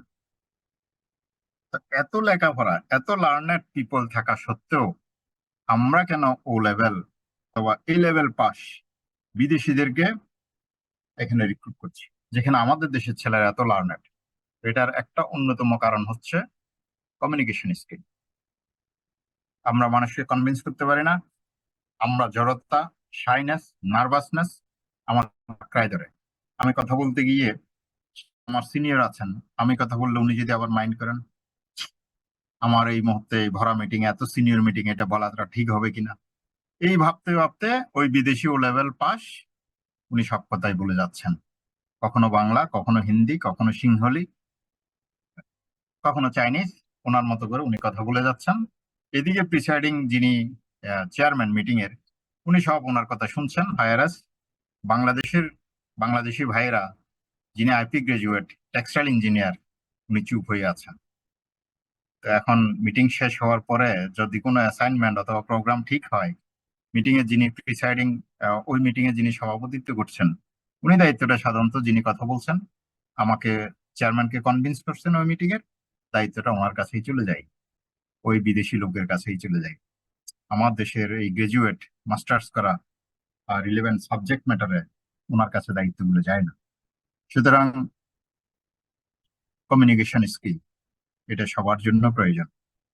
প্রসঙ্গক্রমে আপনাদেরকে আমি আমার জায়গা থেকে এই কমিউনিকেশন স্কিলটা কত ইম্পর্টেন্ট কেরিয়ারে ভালো করবার জন্য এটা শেয়ার করবার একটা সুযোগ আমি নিয়ে নিলাম। কমিউনিকেশন স্কিল হচ্ছে, এটা চাই সেটা আপনাকে রাইটলি ডেলিভারি করা। এটার সহজ সংজ্ঞা আমার মতে রেজাল্ট ওরিয়েন্টেড ডিসকাশন। এটা হচ্ছে কমিউনিকেশন। রেজাল্ট ওরিয়েন্টেড ডিসকাশন, আমি যা চাই সেখান থেকে আপনার সাথে যে কথা বলছি ওখান থেকে একটা আউটপুট নিয়ে আসাটাই হচ্ছে কমিউনিকেশন। সো এইচআর ম্যানেজারের জন্য, এইচআর ম্যানেজার হিসেবে সাকসেস হতে হলে, সফল হতে হলে, এইচআর ম্যানেজারের রোল পালন করবার ক্ষেত্রে সফল হতে হলে আপনাকে কমিউনিকেটিভ হইতে হবে, আপনাকে এমপ্যাথেটিক, আপনাকে ইমোশনালি ইন্টেলিজেন্ট হইতে হবে, আপনাকে লিডারশিপ স্কিল, এথিক্স এর জায়গা থেকে অত্যন্ত স্ট্রং হইতে হবে। আর এর বাইরে আপনার সাবজেক্ট ম্যাটারের নলেজ তো থাকতেই। সুতরাং প্রশ্ন যদি হয়, what skills and competencies or qualities are required to be a successful HR manager, answer হচ্ছে এগুলাই। ক্লিয়ার ভাই? জি স্যার। ইদানিং ভেরি ইম্পর্টেন্ট একটা আসপেক্ট সোসাইটিতে অথবা বিভিন্ন সভা সেমিনারে আনা হচ্ছে, ডি ডাইভার্সিটি, ইকুইটি, একটা কি ইনক্লুশন। তো এইচআর ম্যানেজার ডাইভার্সিটি, ইকুইটি এবং ইনক্লুশন এনশিওর করবার ক্ষেত্রে খুব ক্রুশিয়াল ইম্পর্টেন্ট রোল প্লে করে। ধরুন রিক্রুটমেন্টে যদি উনি বসে, উনি যদি বলে যে না আমি পার্বত্য অঞ্চলের কোনো লোক নিব না, এটা হবে না। আপনাকে, আপনি যদি কম্পিটেন্ট হন, আপনি যদি প্রুভ করতে পারেন যে you are the right person, আপনাকে অবশ্যই এখানে ইনক্লুড করতে হবে। মেল ফিমেল, ধর্ম, বর্ণ নির্বিশেষে এইচআর ম্যানেজার সবসময় রাইট পিপল সিলেকশন করবার জন্য রোল প্লে করে থাকে। সুতরাং ডাইভার্সিটি, ইকুইটি, ইনক্লুশন করবার জন্য এইচআর ম্যানেজারের রোলটা ইম্পর্টেন্ট। একটু নেক্সট যাবেন। আমরা আজকে আলোচনাটা অর্গানাইজেশন পর্যন্ত যাব না। আহ, আমার আরো দুটো ক্লাস আছে, আমি আমার সিলেবাসে যতটুকু আছে আমি আপনাদের সাথে শেষ করব। আর তারপরেও আহ, একটা ইম্পর্টেন্ট অ্যাসপেক্ট নিয়ে আলোচনা করব। একটু উপরে যাবেন। What are some best practices for HR managers, এইগুলো অলমোস্ট। আচ্ছা, জি আমরা একটু নিচে যাই। আহ, এগুলোই আগেরই কিছু কথাবার্তার প্রতিধ্বনি। এইচআর ম্যানেজার নতুন নতুন টেকনোলজি নিয়ে কাজ করে, অর্গানাইজেশনটাকে অটোমেশন করবার জন্য কাজ করে, এমপ্লয়ির এক্সপিরিয়েন্স, এমপ্লয়ির পিপলদের ওয়েলবিং নিয়ে কাজ করে। নিচে আসবেন। ডাইভার্সিটি, ইনক্লুশন এই নিয়ে কাজ করে, কোলাবোরেশন, কমিউনিকেশন, পয়েন্ট দেখে যান। ইম্পর্টেন্ট ইস্যু নিয়ে আমি আপনাদের সাথে কথা বলতে চাই।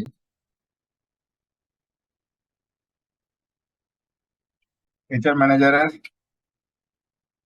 আরো কিছু ফাংশন আছে, ওখানে যাওয়ার আগে HR is the center of excellence. HR is the center of excellence. COE, Center of Excellence. এটা যদি শর্ট নোটে থাকে, আপনারা একটু এটি সম্পর্কে আমি বলতে চাই, আপনারা একটু দেখবেন। সেন্টার অফ এক্সিলেন্স এটা একটা স্পেশালাইজড টিম। HR হাউ, কিভাবে এটা একটা স্পেশালাইজড টিম? আচ্ছা, কেউ একজন টেক্সট করেছেন অ্যাটেন্ডেন্সটা নেওয়ার জন্য। ক্যাপ্টেন ক্লাস রিপ্রেজেন্টেটিভ সিআর নিশ্চয়ই এ বিষয়ে অ্যাটেনশন দিবেন।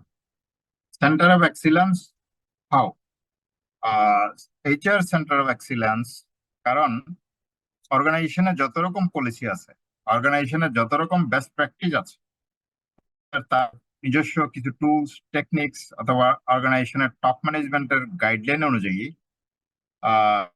এনশিওর করে অর্গানাইজেশনের লার্নিং এর কতটুকু, রাইট পিপলটা সিলেকশন করবার ক্ষেত্রে, পিপল ডেভেলপমেন্টের ক্ষেত্রে, কম্পেনসেশন, বেনিফিট অথবা পিপল মোটিভেশন নিয়ে কাজ করে। এই জন্যই এই HR কে বলা হয় সেন্টার অফ এক্সিলেন্স। এই সেন্টার অফ এক্সিলেন্সের এই সংজ্ঞার সাথে আরো কিছু ফিচার্স এখানে জড়িত। আমরা একটু নিচের দিকে যাই, আপনারা একটু দেখবেন। সেন্টার অফ এক্সিলেন্স ওনারা কি করেন? সেন্টার অফ এক্সিলেন্সে অর্গানাইজেশনের জন্য বেস্ট প্র্যাকটিস গুলো ফর্মুলেট করেন, ডেভেলপ করেন, ইমপ্লিমেন্ট করেন। অর্গানাইজেশনে এক্সিস্টিং যে পলিসি গুলো আছে, প্র্যাকটিস গুলো আছে, এগুলো টাইম টু টাইম স্ট্যান্ডার্ডাইজেশনের কাজগুলো এইচআরই করে থাকে। পিপলদের জন্য, পিপল মোটিভেশনের জন্য এক্সপার্টাইজ সাপোর্ট গুলো এনশিওর করেন HR। Driving innovation and changes, অর্গানাইজেশনের চেঞ্জ ম্যানেজমেন্ট নিয়ে কাজ করেন HR। অর্গানাইজেশনে HR বিজনেস পার্টনার হিসেবে কাজ করে HR। সুতরাং এই পয়েন্টগুলো বিবেচনায় HR কে বলা হচ্ছে সেন্টার অফ এক্সিলেন্স। এটা জাস্ট ছোট্ট একটা শর্ট নোট থাকতে পারে। আপনারা যদি এই শর্ট নোটটা থাকে তাহলে পরে এই কথাগুলো আলোচনা করলেই। আমরা একটু কি ফাংশনস অফ হিউম্যান রিসোর্সেস, এটা ভেরি বেসিক। হয়তো HR নিয়ে আরো যিনি ক্লাস নিচ্ছেন উনি আপনাদের সাথে আলোচনা করবেন। আমি শুধু পয়েন্ট গুলো দেখে যাব এবং ওখানে যদি কোনো আলোচনার অবতারণার সুযোগ থাকে আমি কথা বলবো। আমরা একটু যাই, অর্গানাইজেশনের কি ফাংশন গুলো কি কি। একটা হচ্ছে হিউম্যান রিসোর্সেস প্ল্যান, HRP। অর্গানাইজেশনের HR অর্গানাইজেশনের HRP করে, ফর্মুলেট করে। নিচে যান, আমি শুধু পয়েন্ট গুলো বলবো। রিক্রুটমেন্ট এন্ড সিলেকশনের কথা বলেছি। HR রিক্রুটমেন্ট সিলেকশন নিয়ে কাজ করে। নিচে একটু যাবেন, জি যেতে থাকেন। পারফরমেন্স ম্যানেজমেন্ট নিয়ে কাজ করে, রাইট পিপলদেরকে রাইট রিওয়ার্ড দেওয়ার জন্য কাজ করে, অর্গানাইজেশনের লার্নিং এবং ডেভেলপমেন্ট এনশিওর করবার জন্য HR কাজ করে। জি প্লিজ। ক্যারিয়ার প্ল্যান নিয়ে কাজ করে, মানুষকে কিভাবে বড় করা যায়, আজকে যিনি জুনিয়র উনি কিভাবে সিনিয়র পজিশনে যেতে পারেন, সেই কাজগুলো HR করে। ফাংশনাল ইভলিউশন করে। জি প্লিজ যেতে থাকবেন। রিওয়ার্ড ম্যানেজমেন্ট নিয়ে কাজ করে HR। এইখানে একটু আপনাদেরকে রিওয়ার্ডটা একটু বলতে চাই। অনেকে রিওয়ার্ড বিভিন্ন ভাবে বলে থাকেন, ফিনান্সিয়াল রিওয়ার্ড, ইন্ট্রিনজিক, এক্সট্রিনজিক, বিভিন্ন ভাবে রিওয়ার্ডটা ডিফাইন করেন। বাট আমি রিওয়ার্ডটাকে বলি, অর্গানাইজেশনে বেসিক্যালি রিওয়ার্ডটা আমার কাছে 4টা পি এর সমন্বয়। 4 পি। 4 পি কি? পি একটা হচ্ছে প্রেইজ, PRAISE, প্রেইজ। আপনি যখন কোন একটা ভালো কাজ করছেন তাকে একটু প্রশংসা করুন, থ্যাংক ইউ বলুন, ভেরি গুড বলুন, well done, what a great job, bravo, wow. এই শব্দগুলো হচ্ছে প্রেইজ। কারণ আমরা সবসময় ইনক্রিমেন্ট দিয়ে, বেতন বাড়িয়ে, প্রমোশন দিয়ে শুধু যে প্রেইজ করব তা না। আপনি থ্যাংক ইউ বললে আপনার জুনিয়রের দেখবেন তার মোটিভেশন, তার ইনার ফিলিংসটা কত বড়, এটা কত বিগার সেন্সে সে নিজেকে তখন মেলে দেওয়ার জন্য কাজ করে। আপনি সবসময় সেকেন্ড পি হচ্ছে প্রাইড। ধরুন অনেক ভালো কাজ করুন, আপনাকে টাকা পয়সা না দিয়ে, আমরা রং করি, হ্যাঁ, পতাকা রং করি।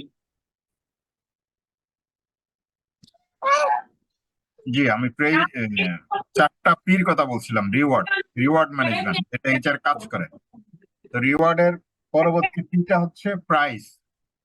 আমি বলছিলাম সবসময় টাকা দিয়ে, মানে দিয়ে, মনিটারি ভ্যালু দিয়ে মানুষকে স্যাটিসফাইড করা যায় না। সেক্ষেত্রে অনেক সময় হয়, ধরুন আপনাকে কোন একটা সংগঠনের মেম্বারশিপ দিয়ে দেওয়া হলো, আপনাকে ঢাকা ক্লাব মেম্বার প্রাইস হিসেবে দেয়া হলো মেম্বারশিপ, আপনাকে গল্ফ ক্লাবের মেম্বারশিপ দেয়া হলো, এটা প্রাইস।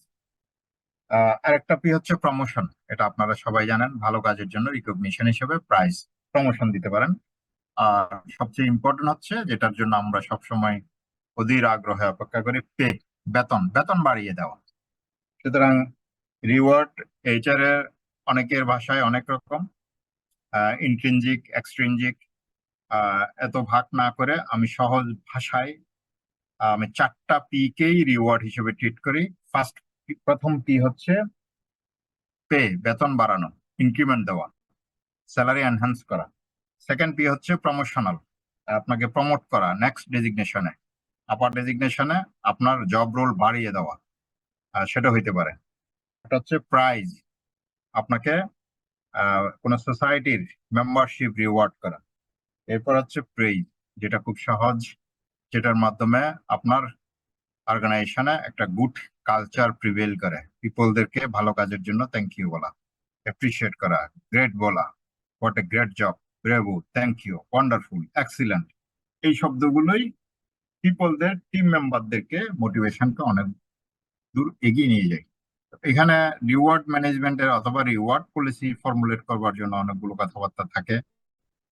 রিওয়ার্ড সবসময় আগের থেকে ডিক্লেয়ার করতে হবে, এই কাজ করলে এই অ্যাওয়ার্ড পাবেন। তাহলে পরে প্রিভিয়াস অথবা প্রি ডিটারমাইন্ড যদি পলিসি থাকে, তাহলে সবার কাজ করবার সুযোগ থাকে, সবাই যেন এই রিওয়ার্ড পেতে পারে, সবাই সেখানে আগ্রহী হয়। রাইট পিপলকে রাইট রিওয়ার্ড না দিলে রাইট পারফর্মার কিন্তু আবার ডিসস্যাটিসফাইড হয়। ধরুন ছোট্ট করে যদি একদম সিম্পল উদাহরণ দিই, অনেক অর্গানাইজেশনে অন টাইমে অ্যাটেন্ড করবার জন্য হাজিরা বোনাস আছে, আমাদের অ্যাপারেল ইন্ডাস্ট্রিতে আছে। আপনি যদি প্রতিদিন আপনার রাইট টাইমে ফ্যাক্টরিতে অথবা কারখানায় অথবা আপনার জব প্লেসমেন্টে আছেন, আপনি একটা হাজিরা বোনাস পান, 800 টাকা, 500 টাকা, 1000 টাকা, যে ইন্ডাস্ট্রি যেভাবে দেয়। তো আপনি সারা বছরের অ্যাটেন্ডেন্স ক্যালকুলেশন করে বছর শেষে এক্সট্রা আরো একটা প্রাইস ডিক্লেয়ার করলেন। এমন লোকটা ডিক্লেয়ার করলেন যিনি কমপক্ষে প্রতি মাসে 2-1 দিন করে লেটে আসে। এরকম রং পিপলকে যদি রিওয়ার্ড দেন, তাহলে যারা রাইট পারফর্মার, যারা প্রতিদিনই অন টাইমে আসছে, তাদের মধ্যে ডিসস্যাটিসফ্যাকশন, ডিমোটিভেশন ক্রিয়েট হবে। সুতরাং রিওয়ার্ড ম্যানেজমেন্ট সবসময় রাইটলি পলিসি সেট করতে হবে এবং রাইটলি দিতে হবে, না হলে পরে লাভের চেয়ে ক্ষতির পরিমাণটা বাড়ে। নেক্সট,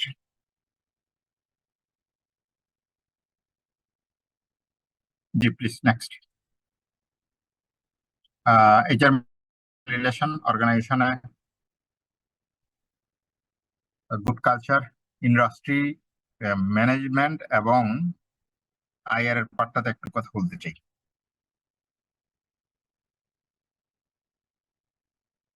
আর একটু উপরে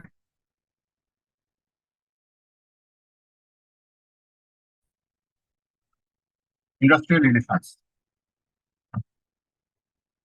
এটা একটু ইম্পর্টেন্ট, আমি এটা একটু বলতে চাই। গতবার এইরকম একটা কোয়েশ্চেন ছিল, অর্গানাইজেশনে প্রোডাকশন এবং প্রোডাক্টিভিটি বাড়বে যদি গুড রিলেশন থাকে বিটুইন এমপ্লয়ার এবং এমপ্লয়ি। আপনি কি এই উক্তির সাথে একমত অর নট? যদি একমত অথবা একমত না হন, এটার সপক্ষে আপনার যুক্তি দেন। আবার বলি, প্রশ্নটা এরকমই ছিল, ইন্ডাস্ট্রি একটা ইন্ডাস্ট্রিতে এমপ্লয়ার এবং এমপ্লয়ি এই দুটোর গুড রিলেশন, হেলদি রিলেশন অর্গানাইজেশনে প্রোডাক্টিভিটি বাড়ায়। Are you agree or not? সেন্টেন্সটা ছিল এরকমই। তো ইন্ডাস্ট্রিয়াল রিলেশন, এটা আপনারা সবাই জানেন, যারা সিনিয়র পিপল অথবা যারা এমপ্লয়ার পক্ষের পিপল, ম্যানেজমেন্টের পিপল, তাদের সাথে গুড রিলেশন থাকলে পিপলদের মোটিভেশন বাড়ে, ওয়ার্কারদের সেন্টিমেন্ট রাইটলি কাজ করে, তারা মোটিভেটেড ফিল করে, সুতরাং প্রোডাক্টিভিটি না বাড়ার কোনো সুযোগ নেই। পিপলদেরকে যখন আপনি মোটিভেটেড রাখবেন, পিপলরা আপনার জন্য কাজ করবে। পিপলকে যখন আপনি রেসপেক্ট করবেন, পিপল আপনার জন্য কাজ করবে। ধমক দিয়ে কাজ করার আপনি সাময়িকভাবে হয়তো একটা টেম্পোরারি রেজাল্ট পেতে পারেন, বাট সাস্টেনেবল রেজাল্ট পেতে হলে আপনাকে পিপলদেরকে রেসপেক্ট করতে হবে। ইন্ডাস্ট্রি এইচআর এর পিপলরা পিপলের মোটিভেশন নিয়ে কাজ করে, পিপলের স্কিল বাড়ানোর জন্য কাজ করে, পিপলের এফিসিয়েন্সি বাড়ানোর জন্য কাজ করে। সুতরাং এই গুড রিলেশন থাকলে ইন্ডাস্ট্রিতে প্রোডাকশন, প্রোডাক্টিভিটি বাড়বে। আমি এই প্রসঙ্গে আরেকটা প্রশ্ন আপনাদের সাথে একটু করতে চাই। এইচআর ম্যানেজারের এতগুলো অ্যাক্টিভিটিস অথবা ফাংশনস উপর বেস করে যদি প্রশ্নটা এমন হয়, এইচআর অর্গানাইজেশনের প্রোডাক্টিভিটি বাড়ানোর ক্ষেত্রে ভূমিকা পালন করে, কন্ট্রিবিউশন রাখে, আপনি কি এই সেন্টেন্সের সাথে একমত অর নট? আবার একটু বলি, আপনারা যদি কেউ চান নোট নিতে পারেন, কারণ এই ক্রিটিক্যাল কোয়েশ্চেন গুলো ইম্পর্টেন্ট। প্রশ্ন কিন্তু এইচআর এর ফাংশন কি, এটা কখনোই থাকবে না। থাকবে অর্গানাইজেশনের প্রোডাক্টিভিটি অথবা এফিসিয়েন্সি বাড়ানোর ক্ষেত্রে এইচআর রোল প্লে করে, কন্ট্রিবিউশন রাখে। আপনি কি এই সেন্টেন্সের সাথে একমত অর নট? এরকম যদি প্রশ্ন থাকে, তাহলে আমি বলবো ইয়েস, এইচআর অর্গানাইজেশনের এফিসিয়েন্সি বাড়ানোর ক্ষেত্রে অথবা প্রোডাক্টিভিটি বাড়ানোর ক্ষেত্রে রোল প্লে করে থাকে। তো এই যে ইয়েস বললাম, এখন এটার সপক্ষে তো আমাকে যুক্তি দিতে হবে। যুক্তি কি? On time right recruitment. আপনি যদি অন টাইমে রাইট পিপল রিক্রুট না করেন, তাইলে পরে আপনার ম্যানুফ্যাকচারিং প্রসেস হ্যাম্পার হবে। যদি রং পিপল সিলেক্ট করে দেন, সেখানে আপনি রাইট আউটপুট পাবেন না।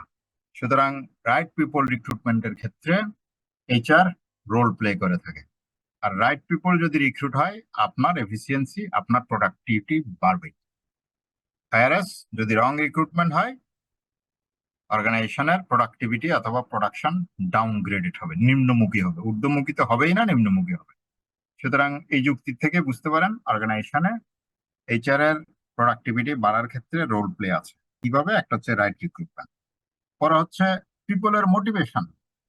মানুষ অনেক সময় পারিবারিক কারণ হোক, ব্যক্তিগত কারণ হোক, অথবা শারীরিক অসুস্থতার কারণে হোক, তার মোটিভেশন যদি না থাকে, কাজে যদি সে মনে না হয়, তাইলে পরে তার থেকে আপনি প্রোডাক্টিভিটি অথবা পারফরমেন্স পাবেন না, তার রাইট আউটপুটটা সে দিতে পারে না।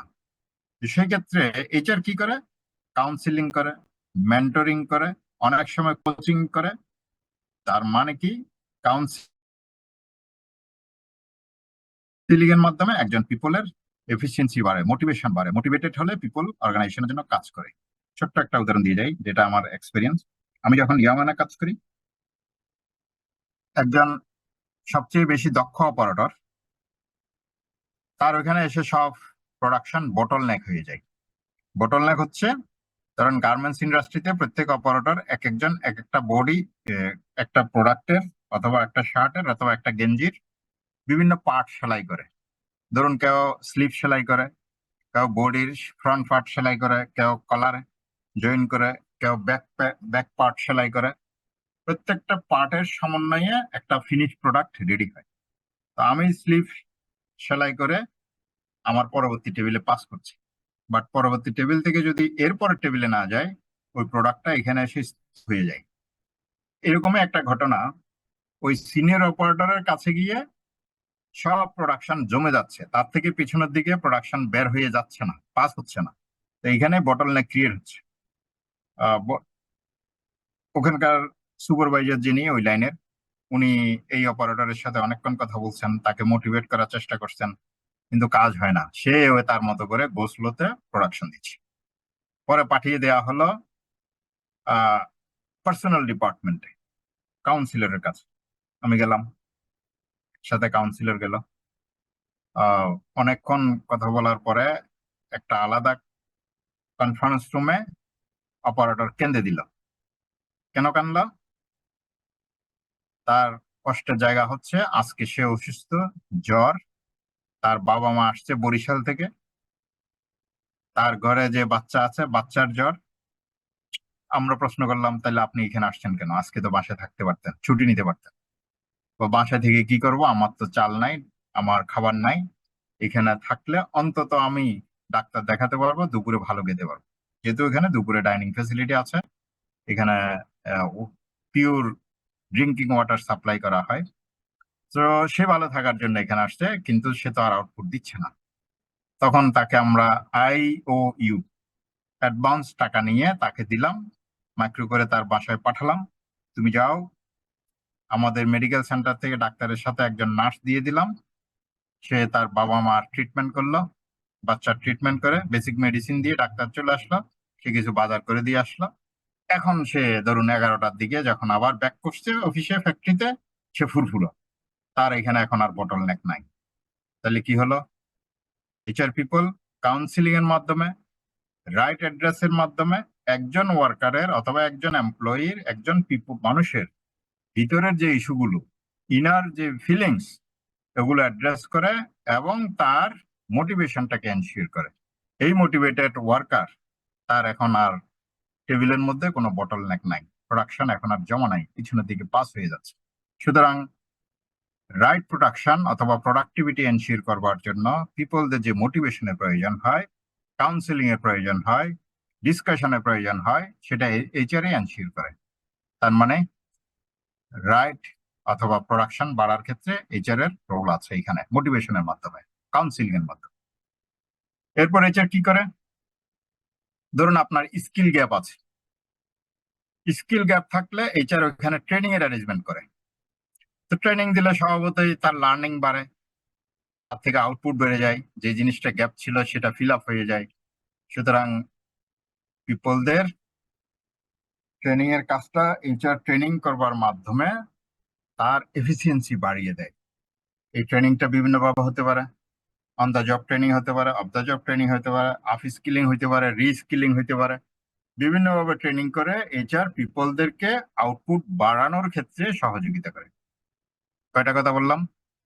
একটা হচ্ছে রাইট পিপল রিক্রুট করার মাধ্যমে, একটা হচ্ছে পিপল মোটিভেশন এনশিওর করবার মাধ্যমে, আর একটা হচ্ছে পিপলদেরকে ট্রেনিং দেওয়ার মাধ্যমে স্কিল বাড়ায়। এরপর হচ্ছে রিকগনিশন। HR রাইটলি জাজ করে, পারফরমেন্স ইভ্যালুয়েশন করে।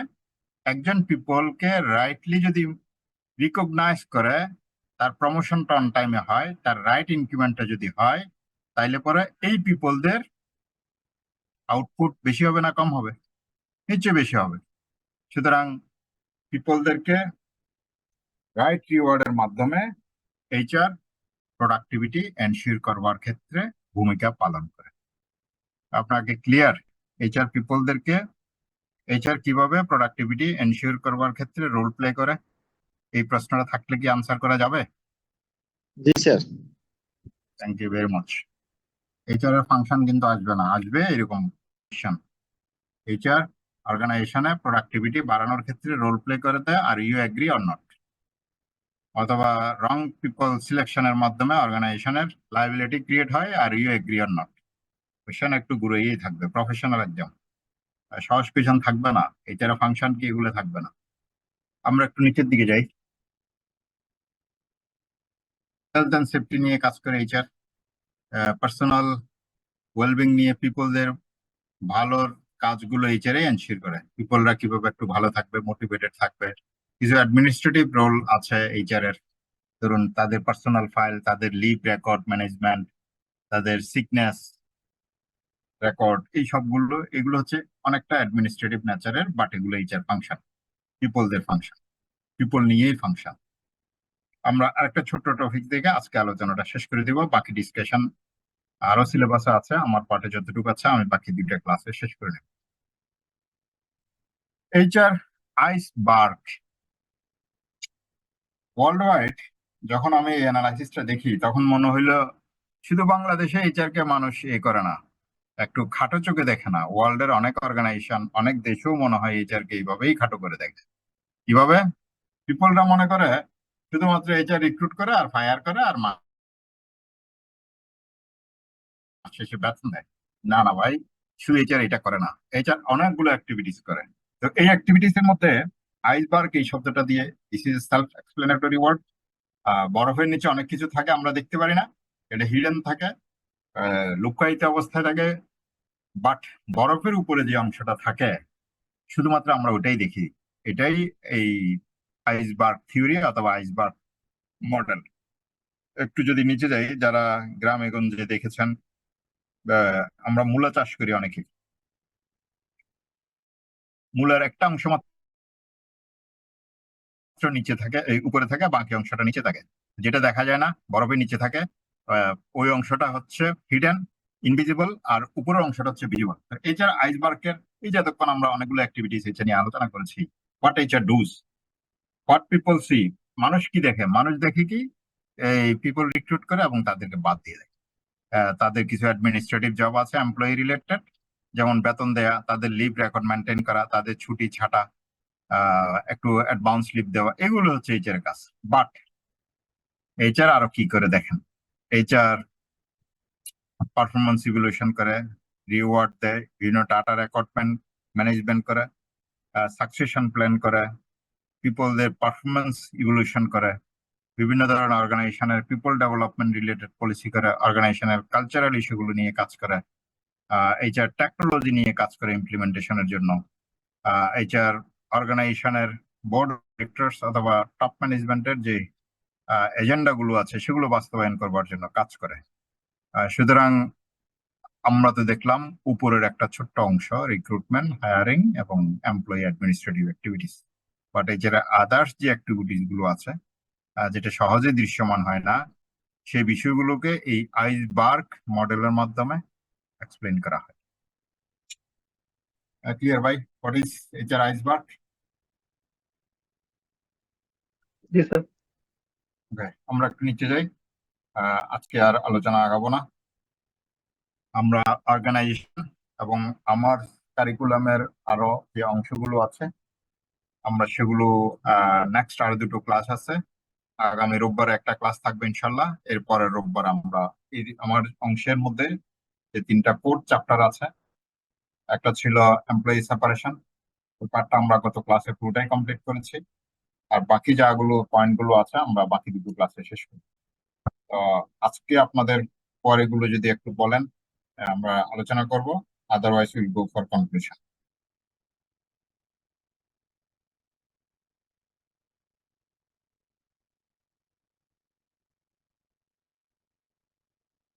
আজকে আমি দেখতে পাচ্ছি 58, আমি সহ এখানে 50 আছি, গত ক্লাসে ছিল সম্ভবত 71। জি স্যার, 64 ছিল, এখন 58 এ চলে আসছে। অ্যাটেন্ডেন্সের পরে খুব কমছে। So is there any queries? Sir একটা টার্ম দেখেছিলাম এইচআর বিজনেস পার্টনার, এটা স্যার একটু কাইন্ডলি যদি বলতেন। এইচআর বিজনেস পার্টনার হচ্ছে আমি যে এইচআর এর রাইট পিপলের কথা বলেছি, ওটা ওই জায়গা থেকে আসছে। বিজনেস পার্টনার হচ্ছে আপনার বিজনেস যদি গার্মেন্ট ইন্ডাস্ট্রি হয়, যেহেতু আমি অ্যাপারেল ইন্ডাস্ট্রি মানুষ, এই জন্য আমি সবসময় ওইটাই বলছি, ওই এক্সপিরিয়েন্সটা নিয়ে আসছি আপনাদের শেয়ার করবার জন্য। গার্মেন্টস ইন্ডাস্ট্রির অন টাইমে ম্যানুফ্যাকচার করে কোয়ালিটি গুডস আউটপুট করবার জন্য, আউটপুট শিপমেন্ট করবার জন্য যত রকম অ্যাক্টিভিটিজ আছে, সেখানে প্রত্যেকটা জায়গায় এইচআর এর রোল আছে। তো এই রোলে কোনো প্রকার যদি আপনি সাপোর্ট না করেন, আপনার অন টাইমে শিপমেন্ট হবে না। তো শিপমেন্ট না হলে তাহলে বিজনেস গোলটাই তো অ্যাচিভ হলো না, অর্গানাইজেশনের যে গোল আছে সেটাই অ্যাচিভ হবে না। তো এই জন্যই আপনাকে ম্যানুফ্যাকচারিং প্রসেসের সাথে, প্রোডাকশনের সাথে ওনারা যেভাবে ওতপ্রোতভাবে কাজ করেন, এইচআর কেও সিমিলারলি কাজ করতে হয়। এই জন্য ওনাকে বিজনেস পার্টনার বলা হচ্ছে। যেমন আমি কিভাবে কাজ করি, অন টাইমের পিপলটা সাপোর্ট দিয়ে, আমি করে ডিসস্যাটিসফাইড অথবা ডিমোটিভেটেড পিপলটাকে, ইনডিসিপ্লিন পিপলটাকে ডিসিপ্লিন করবার জন্য কাউন্সিলিং এর মাধ্যমে ওই কাজটা করি, বিজনেসকে সাপোর্ট করি। আমি রাইট রিকগনিশন দিয়ে পিপলদেরকে সাপোর্ট করি। বিজনেসে কখন বিজনেস ফ্লোটা কেমন, কোন কোয়ার্টারে আপনার প্রোডাকশন বেশি হবে অথবা কম হবে, সেটা আগের থেকে ফোরকাস্ট করে আপনার পিপল গুলো রিক্রুট করা। এই নানাবিধ অ্যাক্টিভিটিস এর মাধ্যমে প্রোডাকশনের পিপলের অর্গানাইজেশনে যেমন প্রয়োজন, বিজনেসের জন্য এইচআর পিপলটাও ঠিক সেভাবেই দরকার এজ এ পার্টনার। আপনি শুধুমাত্র ম্যাটেরিয়াল কন্ট্রোল ডিপার্টমেন্টের পিপল প্রোডাকশন অথবা র মেটেরিয়াল ইস্যু করে প্রোডাকশন এনশিওর করতে পারবেন না, ওখানে এইচআর এর রোলটা আছে। তো এই জন্য এইচআর কে এই পুরো বডির ম্যানুফ্যাকচারিং প্রসেসের একটা অংশ হিসেবে কাজ করতে হবে। একটা গল্প দিয়ে আজকে আলোচনাটা শেষ করব। গল্পটা হচ্ছে, একটা অর্গানাইজেশনে, এখানে বিভিন্ন প্রফেশনাল লোক পার্টিসিপেন্ট আছেন। কেউ ব্যাংকে জব করেন, কেউ আমাদের মতো ম্যানুফ্যাকচারিং ইন্ডাস্ট্রিতে জব করেন, আবার স্টুডেন্ট, ফ্রেশ স্টুডেন্ট আছেন কিনা আমি জানি না। তো ধরুন একটা ম্যানুফ্যাকচারিং ইন্ডাস্ট্রিতে অনেকগুলো ডিপার্টমেন্ট আছে। তো এই ডিপার্টমেন্ট গুলোকে আমি যদি গল্প ছলে বলি, আমার কাছে একটা গল্পটা এরকম। ধরুন পল্লী কবি জসীমউদ্দিন, জসীমউদ্দিনের রূপায় একটা কবিতা আছে। ওই কবিতার নায়ক হচ্ছে রূপা। রূপা অনেক স্ট্রং ম্যান, কুচকুচে কালো, লম্বা, মোটা, তাজা, সক্ষম একজন পুরুষ। এই সক্ষম মানুষটার সক্ষমতা ডিপেন্ড করে একজন পিপলের দুটো অ্যাসপেক্টের উপর। একটা হচ্ছে মানসিক স্বাস্থ্য, একটা হচ্ছে শারীরিক সুস্থতা। মানসিক সুস্থতা এবং শারীরিক সুস্থতা, এই দুটো যদি কম্বাইনলি কাজ করে, তাইলে পরে আপনি একজন সক্ষম অথবা কাজের জন্য উপযুক্ত পিপল, মানুষ। কোনো একদিন ধরুন রূপা মানসিকভাবে খুব বিষণ্ণ, বিধ্বস্ত। সে করলো কি, একটা নদীর ধারে গিয়ে, এখানে যদি ফরিদপুরে কেউ থাকেন, যে কোনো একটা নদীর, কংস নদী বা কোনো একটা নদীর নাম বলতে পারেন, তো ওই নদীতে গিয়ে, নদীর পাশে গিয়ে উনি বসে আছেন। বসে বসে ওনার শরীরের বিভিন্ন অঙ্গ প্রত্যঙ্গ নিজেদের মধ্যে বাক বিতণ্ডায় জড়িয়ে গেলেন। এটা হাইপোথেটিক্যাল একটা গল্প। একটা মানুষের শরীরে অনেকগুলো অঙ্গ, হাত আছে, পা আছে, চোখ আছে, কান আছে, নাক আছে, ব্রেইন আছে, দিমাগ আছে, পা আছে। এই প্রত্যেকটা অঙ্গ প্রত্যঙ্গ একটা আরেকটার সাথে নিজে নিজে কথা বলছেন। কি কথা বলছেন? হাত বলে সব কাজ তো আমিই করি। চোখ বলে তুমি যে সামনে গতকাল গাড়ির নিচে চাপা পড়ছিলা, আমি তোমাকে সেভ করেছি। ব্রেইন বলে তুমি যে এত সুন্দর সুন্দর ডিসিশন নাও, এগুলো আমি প্রসেস করে দিই তোমাকে। কান বলে তুমি যে এই গাড়ির হর্ন শুনছো, ওখান থেকে তো আমি তোমাকে সেভ করি। এত অঙ্গ প্রত্যঙ্গ এতভাবে আলোচনা করছে, ওখানে একটা অঙ্গ প্রত্যঙ্গ, একটা অঙ্গ, ইম্পর্টেন্ট অঙ্গ এই বডির, চুপ হয়ে আছে। এই অঙ্গটা, এই অর্গানটা কি হচ্ছে? স্টোমাক, পেট। পেট কিছুই বলছে না, চুপ হয়ে আছে। অন্য সব অঙ্গ প্রত্যঙ্গ নিজেদের মধ্যে বাক বিতণ্ডায় নিজে নিজে হাইপোথেটিক্যালি যুদ্ধ করছে। বাক যুদ্ধ, কথার যুদ্ধ, কথামালা। শেষে সব অঙ্গ প্রত্যঙ্গ মিলে ডিসিশন নিল, এক কাজ করো, আমরা তো সবাই কোনো না কোনো কাজ করি, এই স্টোমাক, এই পেটের কোনো কাজ নাই। এখন থেকে ব্যাটারে আর খাবার দিব না, যেই কথা সেই কাজ। একদিন যায়, দুদিন যায়, কিছু খায় না, আস্তে আস্তে দেখছে ওনার বডিটা নিস্তেজ হয়ে যাচ্ছে, উনি কর্মক্ষমতা হারাচ্ছেন। তো দেখলেন কি, পরে নিজে নিজে সিদ্ধান্ত নিলেন, না, স্টমাককে তো খাবার দিতে হবে, কারণ এই চুপ থাকলেও এই বডিকে সচল রাখবার জন্য তারও একটা কন্ট্রিবিউশন আছে, রোল আছে। ঠিক অনুরূপে আমাদের ইন্ডাস্ট্রিতে, কারখানায় অনেকগুলো ডিপার্টমেন্ট আছে। এখানে ধরুন এইচআর আছে, অ্যাডমিনিস্ট্রেশন আছে, কমপ্লায়েন্স আছে, অ্যাকাউন্টস আছে, ফিনান্স আছে, কস্টিং একটা উইং আছে। এখানে ধরুন এসুরেন্স ডিপার্টমেন্ট আছে, অনেক অর্গানাইজেশন ইন্টারনাল অডিট ডিপার্টমেন্ট বলে। এখানে প্রোডাকশন ম্যানুফ্যাকচারিং প্রসেস আছে, এখানে সেন্ট্রাল প্ল্যানিং আছে, এখানে বিজনেস প্ল্যানিং আছে। এতগুলো ডিপার্টমেন্ট, আলাদা আলাদা প্রয়োজনীয়তা আছে। কোন একটা ডিপার্টমেন্ট যদি রাইটলি পারফর্ম না করে, আপনি কিন্তু অন টাইমে আর শিপমেন্ট দিতে পারবেন না, আপনার গুডস আপনার কাস্টমারের কাছে ডেলিভারি করতে পারবেন। সুতরাং প্রত্যেকটা অর্গান, প্রত্যেকটা ডিপার্টমেন্ট একটা ইন্ডাস্ট্রির জন্য ইকুয়ালি পারফর্ম করা জরুরি। এই প্রত্যেকের কাজটা যদি অন টাইমে এবং রাইটলি পারফর্ম করে, তাইলে পরে আপনি কোয়ালিটি গুডস ডেলিভারি করা অথবা শিপমেন্ট করা অথবা আউটপুট দেওয়া সম্ভব। সুতরাং ইন্ডাস্ট্রিতে এই যে বিজনেস পার্টনার, আমরা সবাই যদি পার্টনারশিপ নিয়ে অর্গানাইজেশনকে ওন করি, পার্টনার মনে করি, তাইলে পরে আপনার অর্গানাইজেশন রাইটলি পারফর্ম করবে। আমার মনে হয় এইচআর বিজনেস পার্টনার এই পার্টে যে আলোচনাটা আসছে, আমার এই রূপার গল্প দিয়ে আপনারা সবাই ক্লিয়ার হয়েছে। জি স্যার, বুঝতে পেরেছি স্যার, থ্যাংক ইউ স্যার। আর কোনো পরে?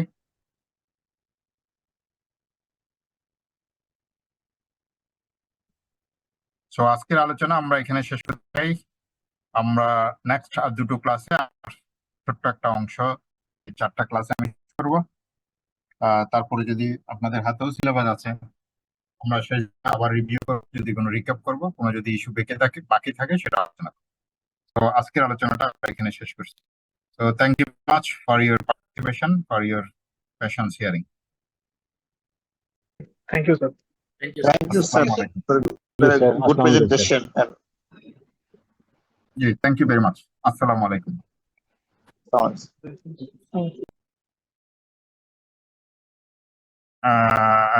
সালে, আপনি কি আছেন? জি স্যার। আচ্ছা, আমার এই মেটেরিয়াল গুলো তো বেসিক ম্যাটেরিয়াল। আমরা ইনস্টিটিউশনকে বলছি ওনাদের জন্য একটা বুকলেট থাকে, কারণ আমরা যখন পড়ছি তখনও ছিল না।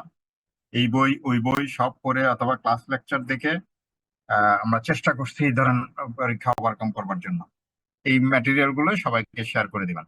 তারপরেও আপনারা চাইলে এখানে কিছু বইয়ের রেফারেন্স দেওয়া আছে, কুঞ্জের বইয়ের রেফারেন্স দেওয়া আছে, আরো বিভিন্ন রকমের এইচআর রাইটারদের বই দেওয়া আছে, আপনারা সেগুলো পড়বেন। আমার কাছে যদি স্পেসিফিক কোনো কোয়ারি থাকে, আমিও সেটা আপনাদেরকে সাপোর্ট করবার চেষ্টা করব। Thank you very much. Okay sir, thank you sir. জি, আসসালামু আলাইকুম। ওয়ালাইকুম।